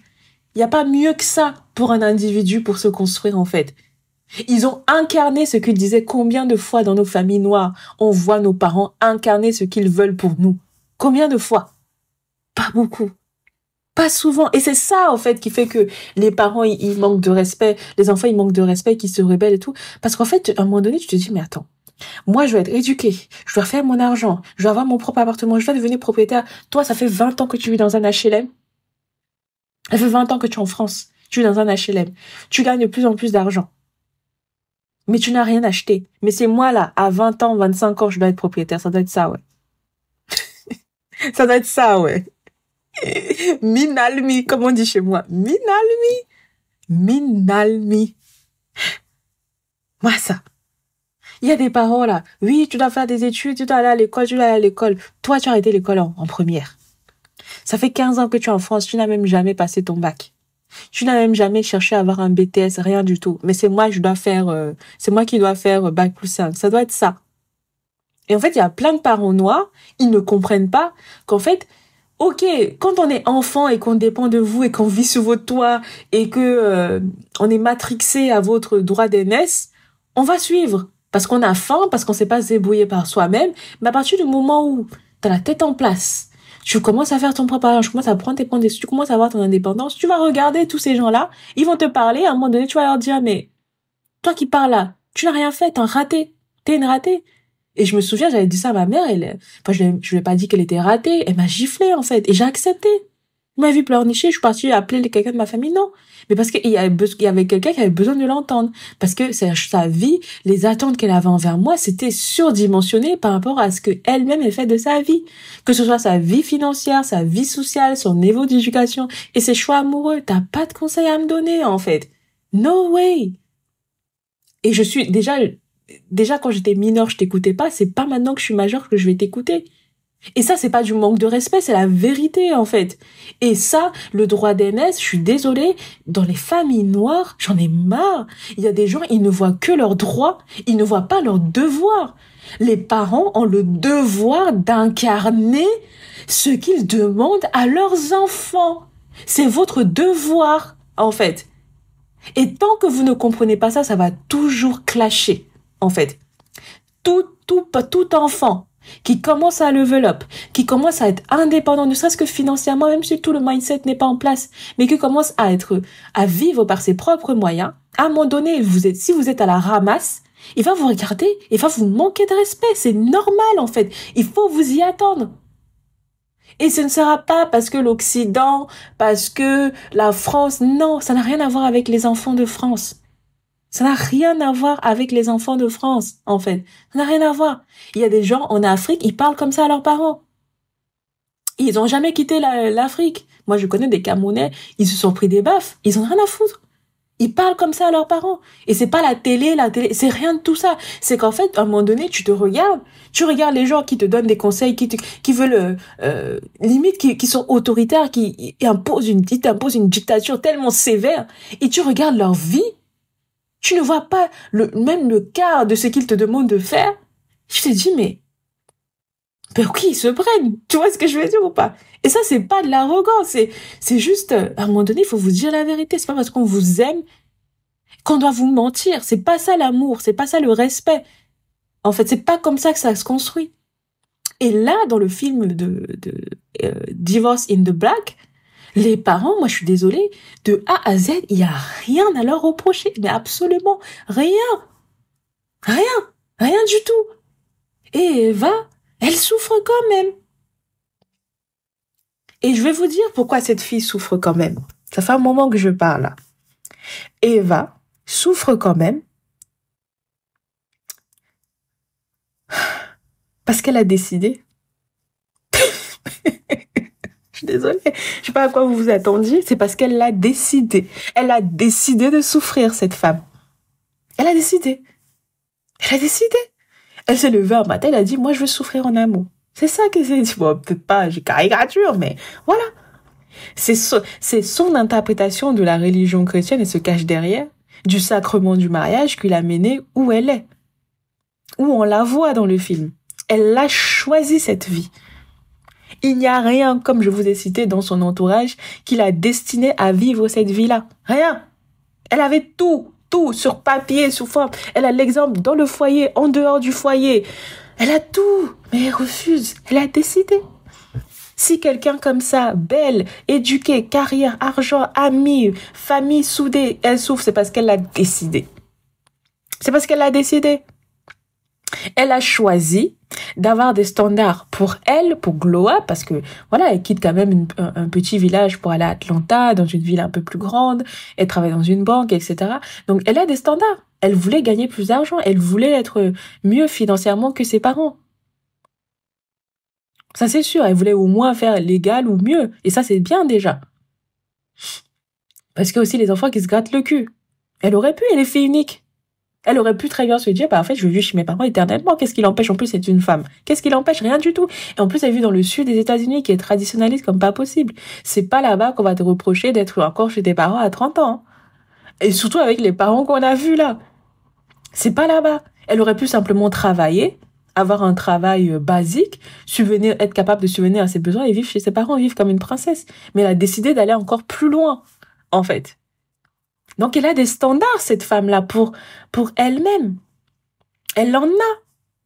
Elle en a. Ça, c'est sûr. Mais elle en a pas pour ses partenaires de vie. Elle en a pas pour son gars. Parce qu'elle a choisi. C'est un choix qu'elle a fait. Elle manque d'amour propre. Elle manque d'amour propre, Ava. Si vous avez conclu autre chose que ça, c'est que vous avez du travail à faire. Elle manque simplement d'amour propre, c'est tout. Et ça, malheureusement, ça ne s'apprend pas.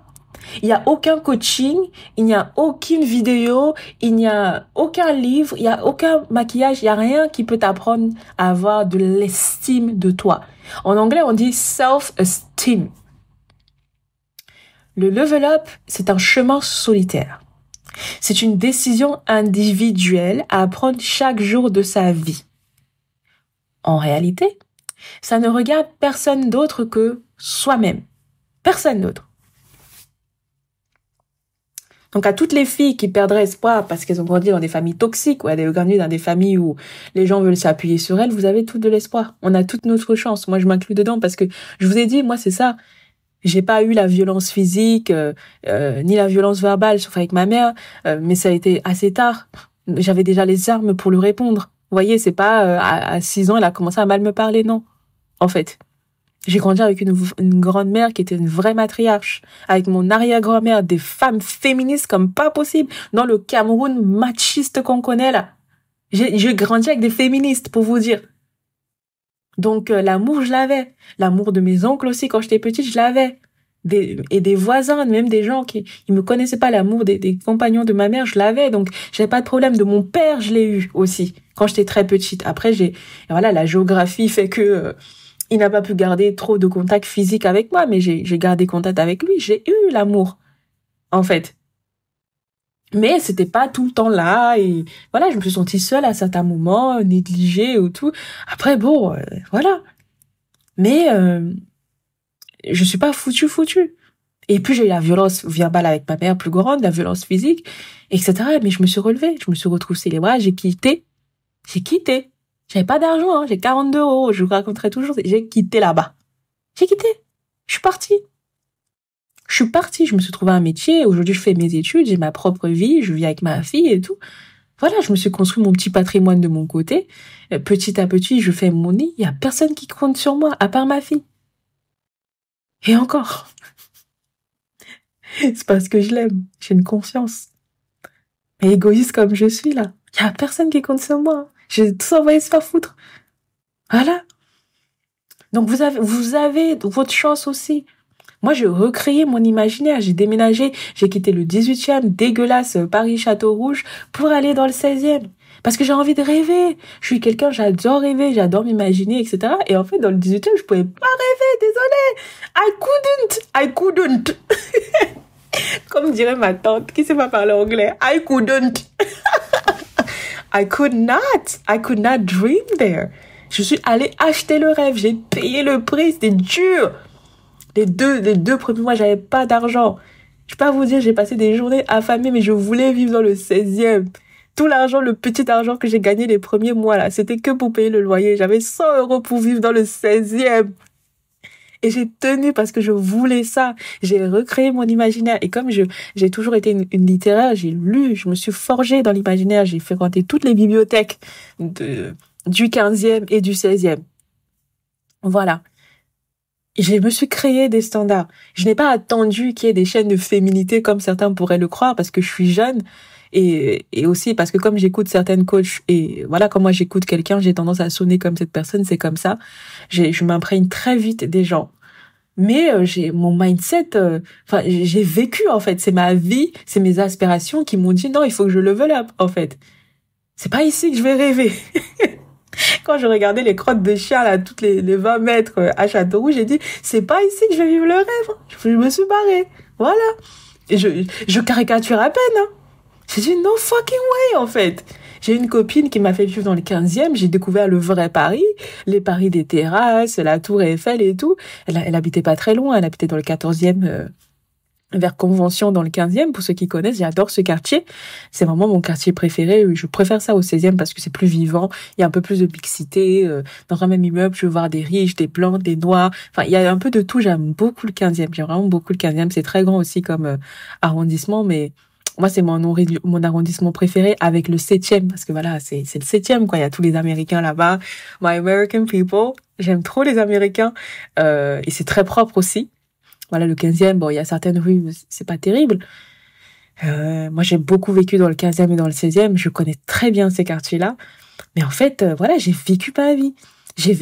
Et en fait, vous avez toute la chance. Si moi, j'ai pu me hisser, et moi, je viens du Cameroun, hein, je viens de Loire. J'ai connu tout. J'ai connu la misère, j'ai connu la pauvreté, j'ai connu l'aisance. J'ai tout connu à ce stade. Et à chaque fois, j'arrive à me réinventer. Donc, vous pouvez, en fait. Il faut juste être motivé. Il faut vous accrocher à vos rêves et ça va vous battre, en fait, pour vous-même. Et vivez votre propre vie. Et moi, toutes ces choses-là, avant même de penser à l'hypergamie, c'était juste, comme je vous dis, c'était juste moi, je voulais vivre, en fait. J'en avais marre de voir des crottes de chiens partout, d'avoir des mecs qui me sifflent, j'en pouvais plus. J'en pouvais plus. Dans le 15e, il y avait des mecs qui me trouvaient beau, des noirs aussi, mais personne qui me sifflait là-bas. En fait. Et j'avais même pas des mini-jupes à l'époque, et dites-vous que dans le 16e, quand j'habitais chez ma copine, j'adorais mettre des mini-trucs parce que j'étais skinny et tout. Enfin, je suis toujours mince, hein. Mais, j'étais skinny, je pouvais mettre des mini-jupes, sortir des mini-robes et tout. Moi, j'adore ça. Parce que j'ai des belles jambes, j'adore les montrer et tout. Mais dans le 18e, je pouvais pas faire ça. Aujourd'hui, je peux un peu parce que le quartier s'est épuré, voilà, il est convenable, quoi. C'est toujours pas un quartier où je vivrais, hein. Et moi, je vivais en plein Château-Rouge, hein. Je vivais pas à Barbès ou je sais pas où, là. Je vivais en plein Château-Rouge. Bon, en plein. Bon, un peu excentré. J'étais entre Barbès et Château-Rouge, j'exagère. Mais j'étais pas très loin du marché, quoi. Donc, quand la police venait, là, ils couraient, les vendeurs à la sauvette et tout, je pouvais entendre ça. Ils pouvaient venir se réfugier dans une rue proche de la mienne. C'est pour vous dire, j'étais assez proche de ça. Et mon arrêt de métro, c'était Château-Rouge. Bon. Donc voilà. Et moi, quand j'ai voulu mettre mes paillettes dans les yeux, c'était pas pour impressionner un gars ou c'est venu naturellement. Et oui, moi, je me suis mis dans la vibes du level up, etc. J'ai pris le train en marche. Qu'est-ce que je veux vous dire? Non, il y a une autre expression que je pourrais utiliser. Disons que j'étais déjà sur le chemin et j'ai juste suivi. En fait, mais j'étais déjà dans ma tête, c'était déjà je veux la meilleure vie que ça. Je veux mieux que ça. Et je vous parle même pas de l'ambiance chez moi. Là, je vous parle juste de mon quartier. Parce que peut-être que j'aurai l'occasion de le faire, mais c'est n'importe quoi. J'ai dit no fucking way, en fait. Je finis dans un trou si je reste ici. Et je vais finir dans un trou. Et parce que je l'ai fait, vous voyez, la personne qui me critiquait le plus, c'était ma mère. 2018-2024. 6 ans plus tard, elle fait la même chose que moi. Elle a fait la même chose que moi. Bon, 2 ans, 3 ans plus tard, réellement. Elle est arrivée au niveau où je suis arrivée 6 ans plus tard. C'est pour vous dire. Parfois, les gens qui vous critiquent même, etc., c'est parce que eux-mêmes, ils ont pas la conviction, ils ont pas la confiance en eux pour faire ce que vous faites. C'est pour ça que je vous dis, c'est un chemin solitaire. Vous allez vouloir emmener des gens avec vous, mais ça ne va pas marcher parce que parfois, ces gens-là ne sont pas prêts.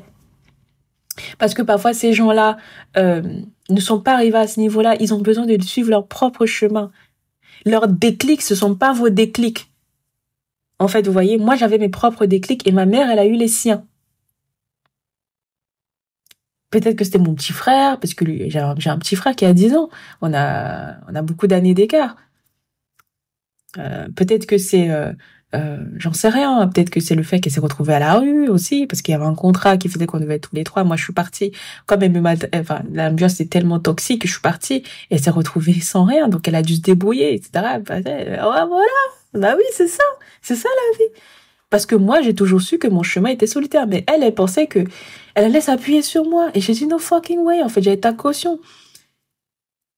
Que les charges qu'elle s'était mises sur le dos, elles allaient me les transférer. J'ai dit, non, je veux pas ça. Je veux pas de ça. Je suis pas toi. J'en ai rien à foutre. Je t'aime, je t'aime, maman, mais pour l'instant, j'ai pas de quoi te respecter. Je me casse. En fait. J'ai pas de quoi te respecter en tant que mère, en tant que femme, en tant que, voilà, ni pour moi, ni pour mon petit frère, je me casse, en fait. Et vous devez être comme ça. Et moi, je l'ai fait avec ma mère. Vous savez comment c'est dur? Moi, je l'aime, ma maman.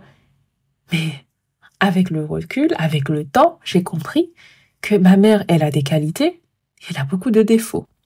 Et ce que je peux faire, du mieux que je peux, c'est me concentrer sur ses qualités de mère,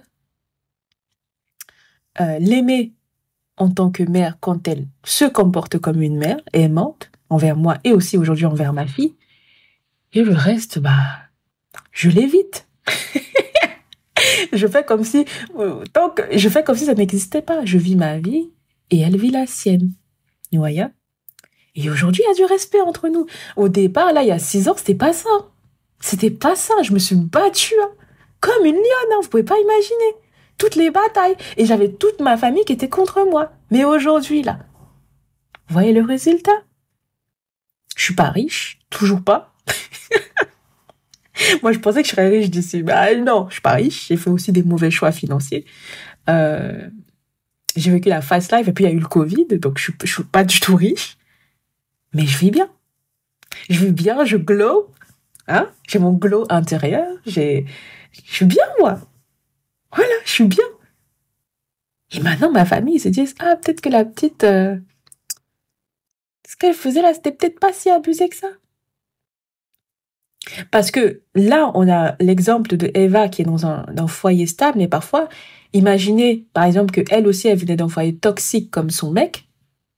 Parfois, tu viens d'un foyer toxique, tu essayes de t'extirper, et ta famille est tellement contre toi qu'en fait, les gens, ils se disent, non, c'est toi le problème, parce que t'es l'enfant, parce que t'es jeune, parce que le droit d'aînesse, parce que la culture, bla, bla, bla, bla, bla. Et en fait, tu souffres du fait de te dire qu'en fait, les gens, ils comprennent pas que c'est juste pour toi. Mais parce qu'encore une fois, c'est un chemin solitaire. Et solitaire, ça veut pas dire douloureux. Ça veut juste dire que il faut apprendre à faire les choix uniquement pour soi-même.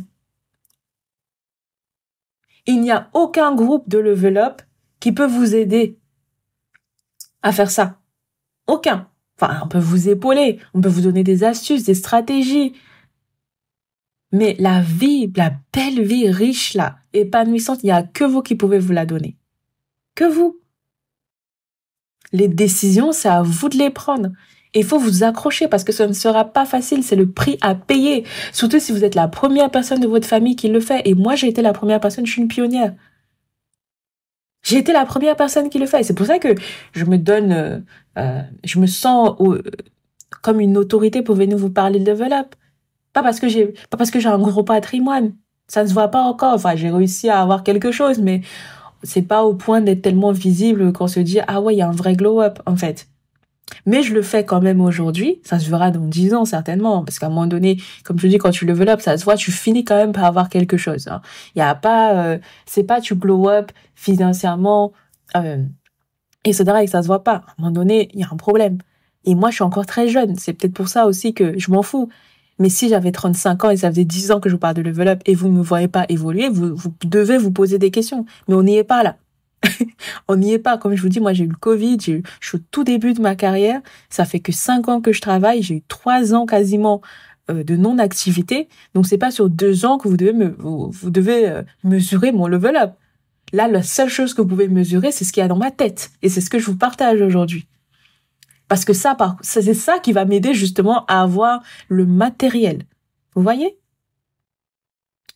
Donc, mais je suis consciente que même si je veux vous aider, je suis quelqu'un de très autonome, très indépendant, comme vous pouvez le sentir. J'ai souffert, mais j'ai accepté de payer le prix. Bah, regardez, ces gens-là, ils me suivent aujourd'hui. Moi, je rigole. Je rigole. Quand je vois les contenus que ma mère consomme, moi, je rigole. Je la regarde, je souris, c'est fort. Je parle plus.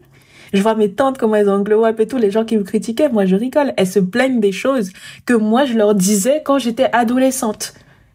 Mais elles m'écoutaient pas parce que je suis l'enfant, etc., parce que je connais rien à la vie, j'ai pas assez vécu, quoi. On les voit maintenant. Belles comme elles sont là, elles souffrent pour rien. On les voit petit à petit s'extirper de ces souffrances. Mais moi, je regarde juste. J'ai suivi mon chemin. Et rien que le fait que vous restiez sur votre chemin, après, voilà. Il faut pas que vous vous disiez, oui, je le fais pour que telle personne fasse le vel. Non, faites-le pour vous-même. Quand vous le faites réellement pour vous-même et que la self-esteem vient de vous, le self, ça va se ressentir et les gens vont vous emboîter le pas, vont vous suivre tôt ou tard. Et il ne faut pas mesurer le timing des gens. Ayez votre propre timing. Les gens vont vous suivre tôt ou tard, en fait. Les gens qui vous aiment, du moins, et qui ne vous jalousent pas et qui ne passent pas trop de temps à se comparer à vous négativement, ils vont vous suivre. Mais ça, vous ne devez pas l'attendre. Ça doit être comme une sorte de cerise sur le gâteau, comme une chance pour votre level up. Parce qu'il y a aussi beaucoup de gens que vous allez perdre. Il y a beaucoup de gens qui vont pas supporter. En fait, le déménagement, c'est un des outils les plus puissants qui existent. Moi, je déménage tout le temps, je m'en bats les couilles, en fait. J'en ai rien à foutre. Dès que je vois que l'environnement nous correspond plus ou un peu toxique, je me casse. J'en ai rien à branler. J'en ai rien à branler. Voilà. Et il y a plein de femmes, là, vous osez pas. Mais rien que ça, déjà, ça peut créer un énorme écart. Vous savez toutes les choses que j'ai appris en vivant dans le 15e. Mais ça m'aurait pris 10 ans pour les vivre si j'étais restée où j'étais. Non. Parce que je me suis barrée, en fait. Voilà, c'est tout. N'hésitez pas à déménager, n'hésitez pas à couper les portes, n'hésitez pas à bloquer les gens, en fait. Et assumer, ça va être dur. Mais assumer. Au début, ça va être dur, mais après, la vie va être sucrée. Je vous promets. Ma vie est sucrée aujourd'hui. Voilà, j'ai un lifestyle, je me fais masser tous les mois, je profite de ma gamine, je suis à la maison, je profite d'elle, je fais mes vidéos, j'adore ça, je kiffe, en fait. Et oui, il n'y a pas encore la moulaga comme il devrait, hein. Mais je sais que ça arrivera parce que je sais je sais que je fais ce qui est le mieux pour moi. Vous voyez? Je sais que je suis sur le chemin pour moi. C'est un chemin que j'ai choisi et c'est un chemin que j'apprécie. Et n'hésitez pas aussi, parfois vous avez choisi un chemin, ça peut être des études que vous faites pour faire plaisir à vos parents parce que ils vous disent que c'est là qu'il y a l'argent et parce que eux, ils font des calculs sur votre dos. Et encore une fois, faites des calculs pour vous-même parce qu'il y en a, ils font des calculs sur vous. En fait, c'est pour ça qu'il faut level up pour soi-même d'abord. Parce que si vous ne le faites pas, vous allez avoir de l'argent, vous allez avoir une éducation, une carrière, et en fait, ce sont les autres qui vont profiter de votre argent plus que vous. Voilà, ils vont profiter de votre argent à votre place.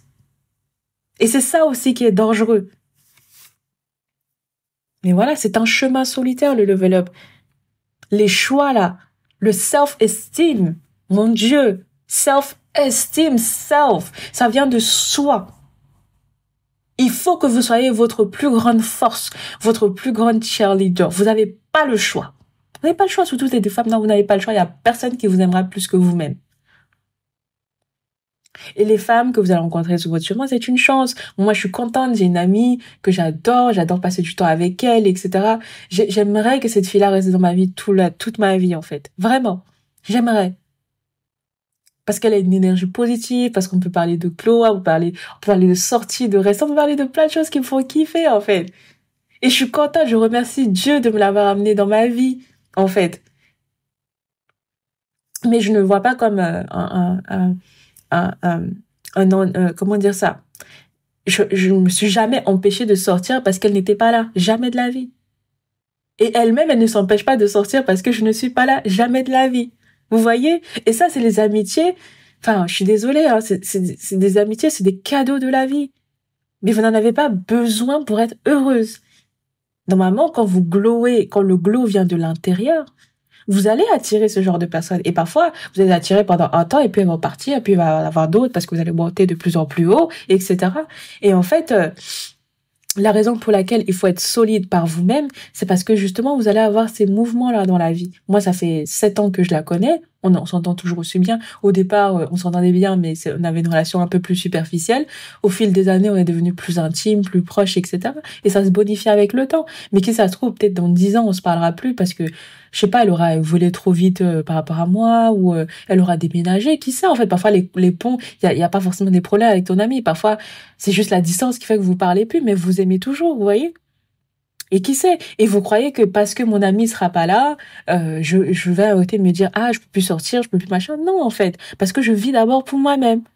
Elle, c'est un cadeau, j'aime passer du temps avec elle, mais j'aime sortir pour moi-même, par moi-même. Les toutes premières sorties que j'ai faites dans les beaux restaurants, c'était pas avec un putain de gars, en fait.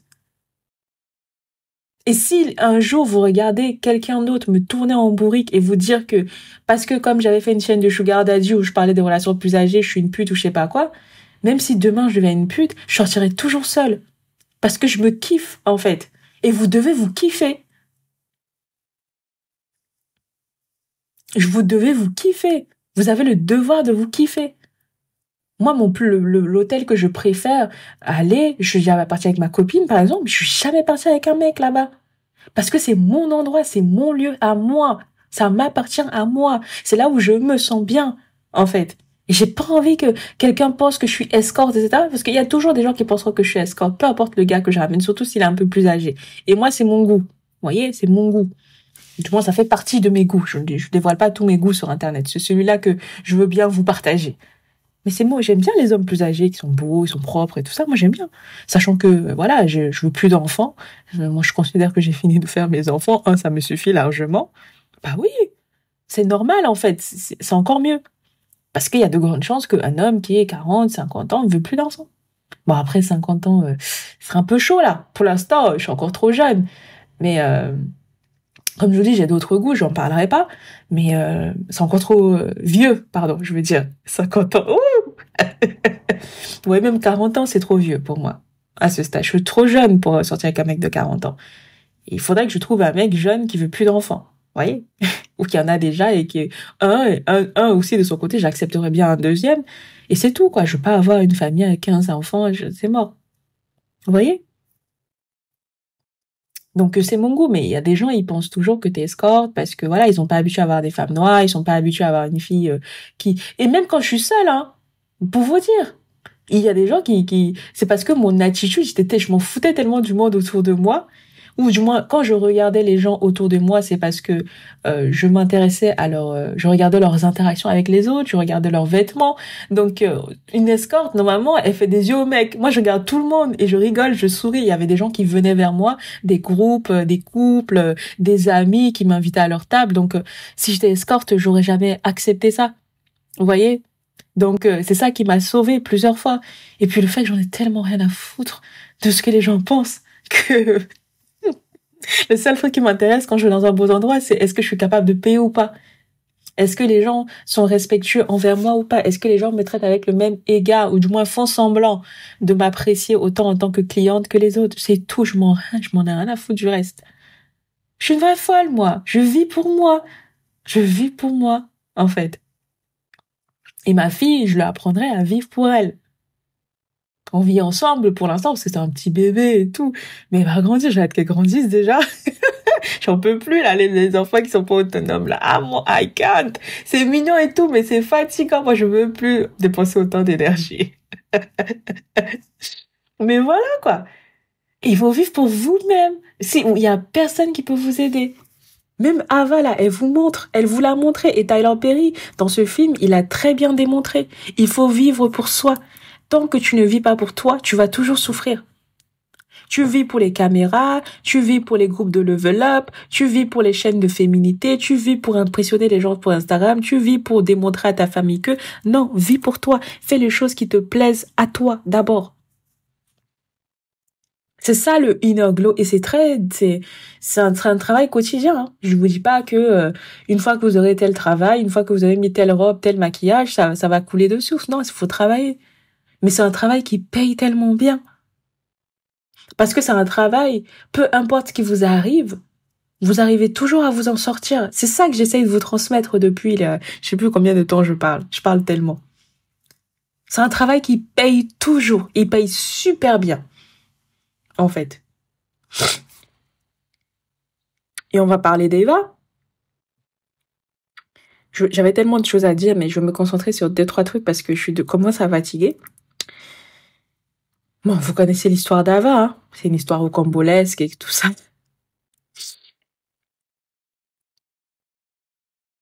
Ce qui m'attriste le plus dans le sort d'Ava, mais vraiment, ça m'a déchiré le cœur par contre à ce moment-là. Après, c'est parce que c'est Megan Good en vrai. C'était notre artiste, je m'en foutrais. Ce qui m'attriste le plus dans le sort d'Ava, c'est que son point de rupture pour quitter son vieux mec concerne quelqu'un d'autre qu'elle. Vous allez voir dans le film, ses parents. Elle a décidé de se débarrasser de ce gars-là quand il a emboîté sa mère et quand il a amené son père à l'hôpital. En fait, je vais vous expliquer. Pendant 17 ans, son mari lui a fait vivre l'enfer. Il lui manque constamment de respect.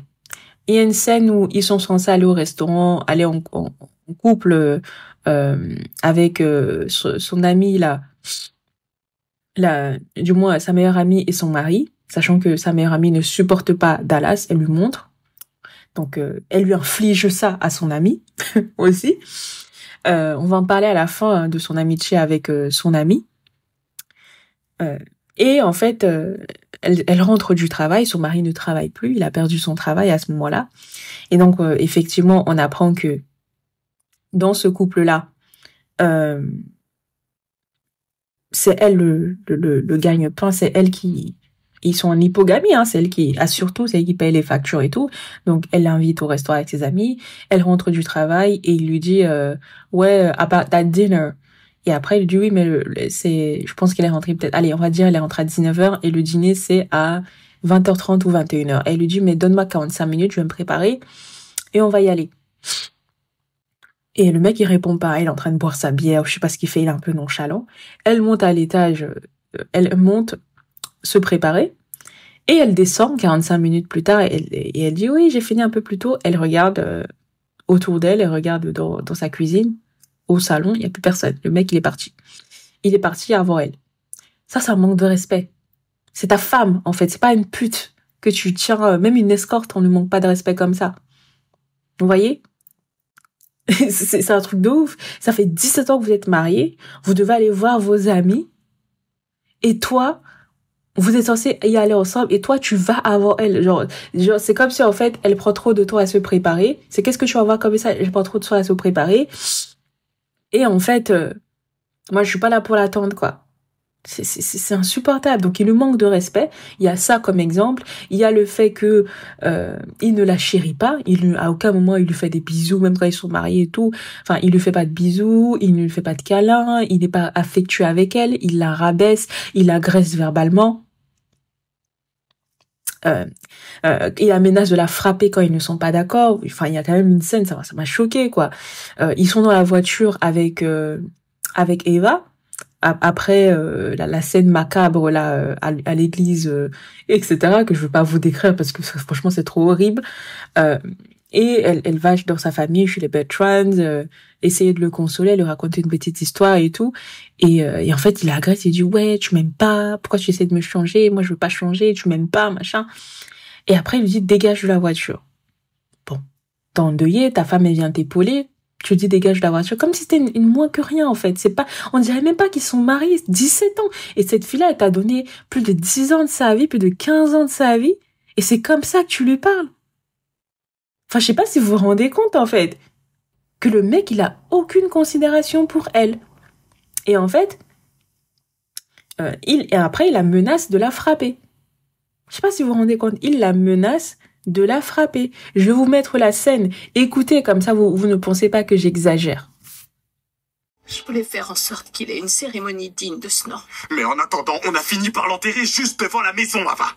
Voilà ce qu'on a fait. Tu vois, c'est ça le problème avec toi. T'essayes toujours de me faire changer. C'est ce que tu fais alors que tu devrais m'aimer comme je suis. Tu devrais m'accepter comme ça.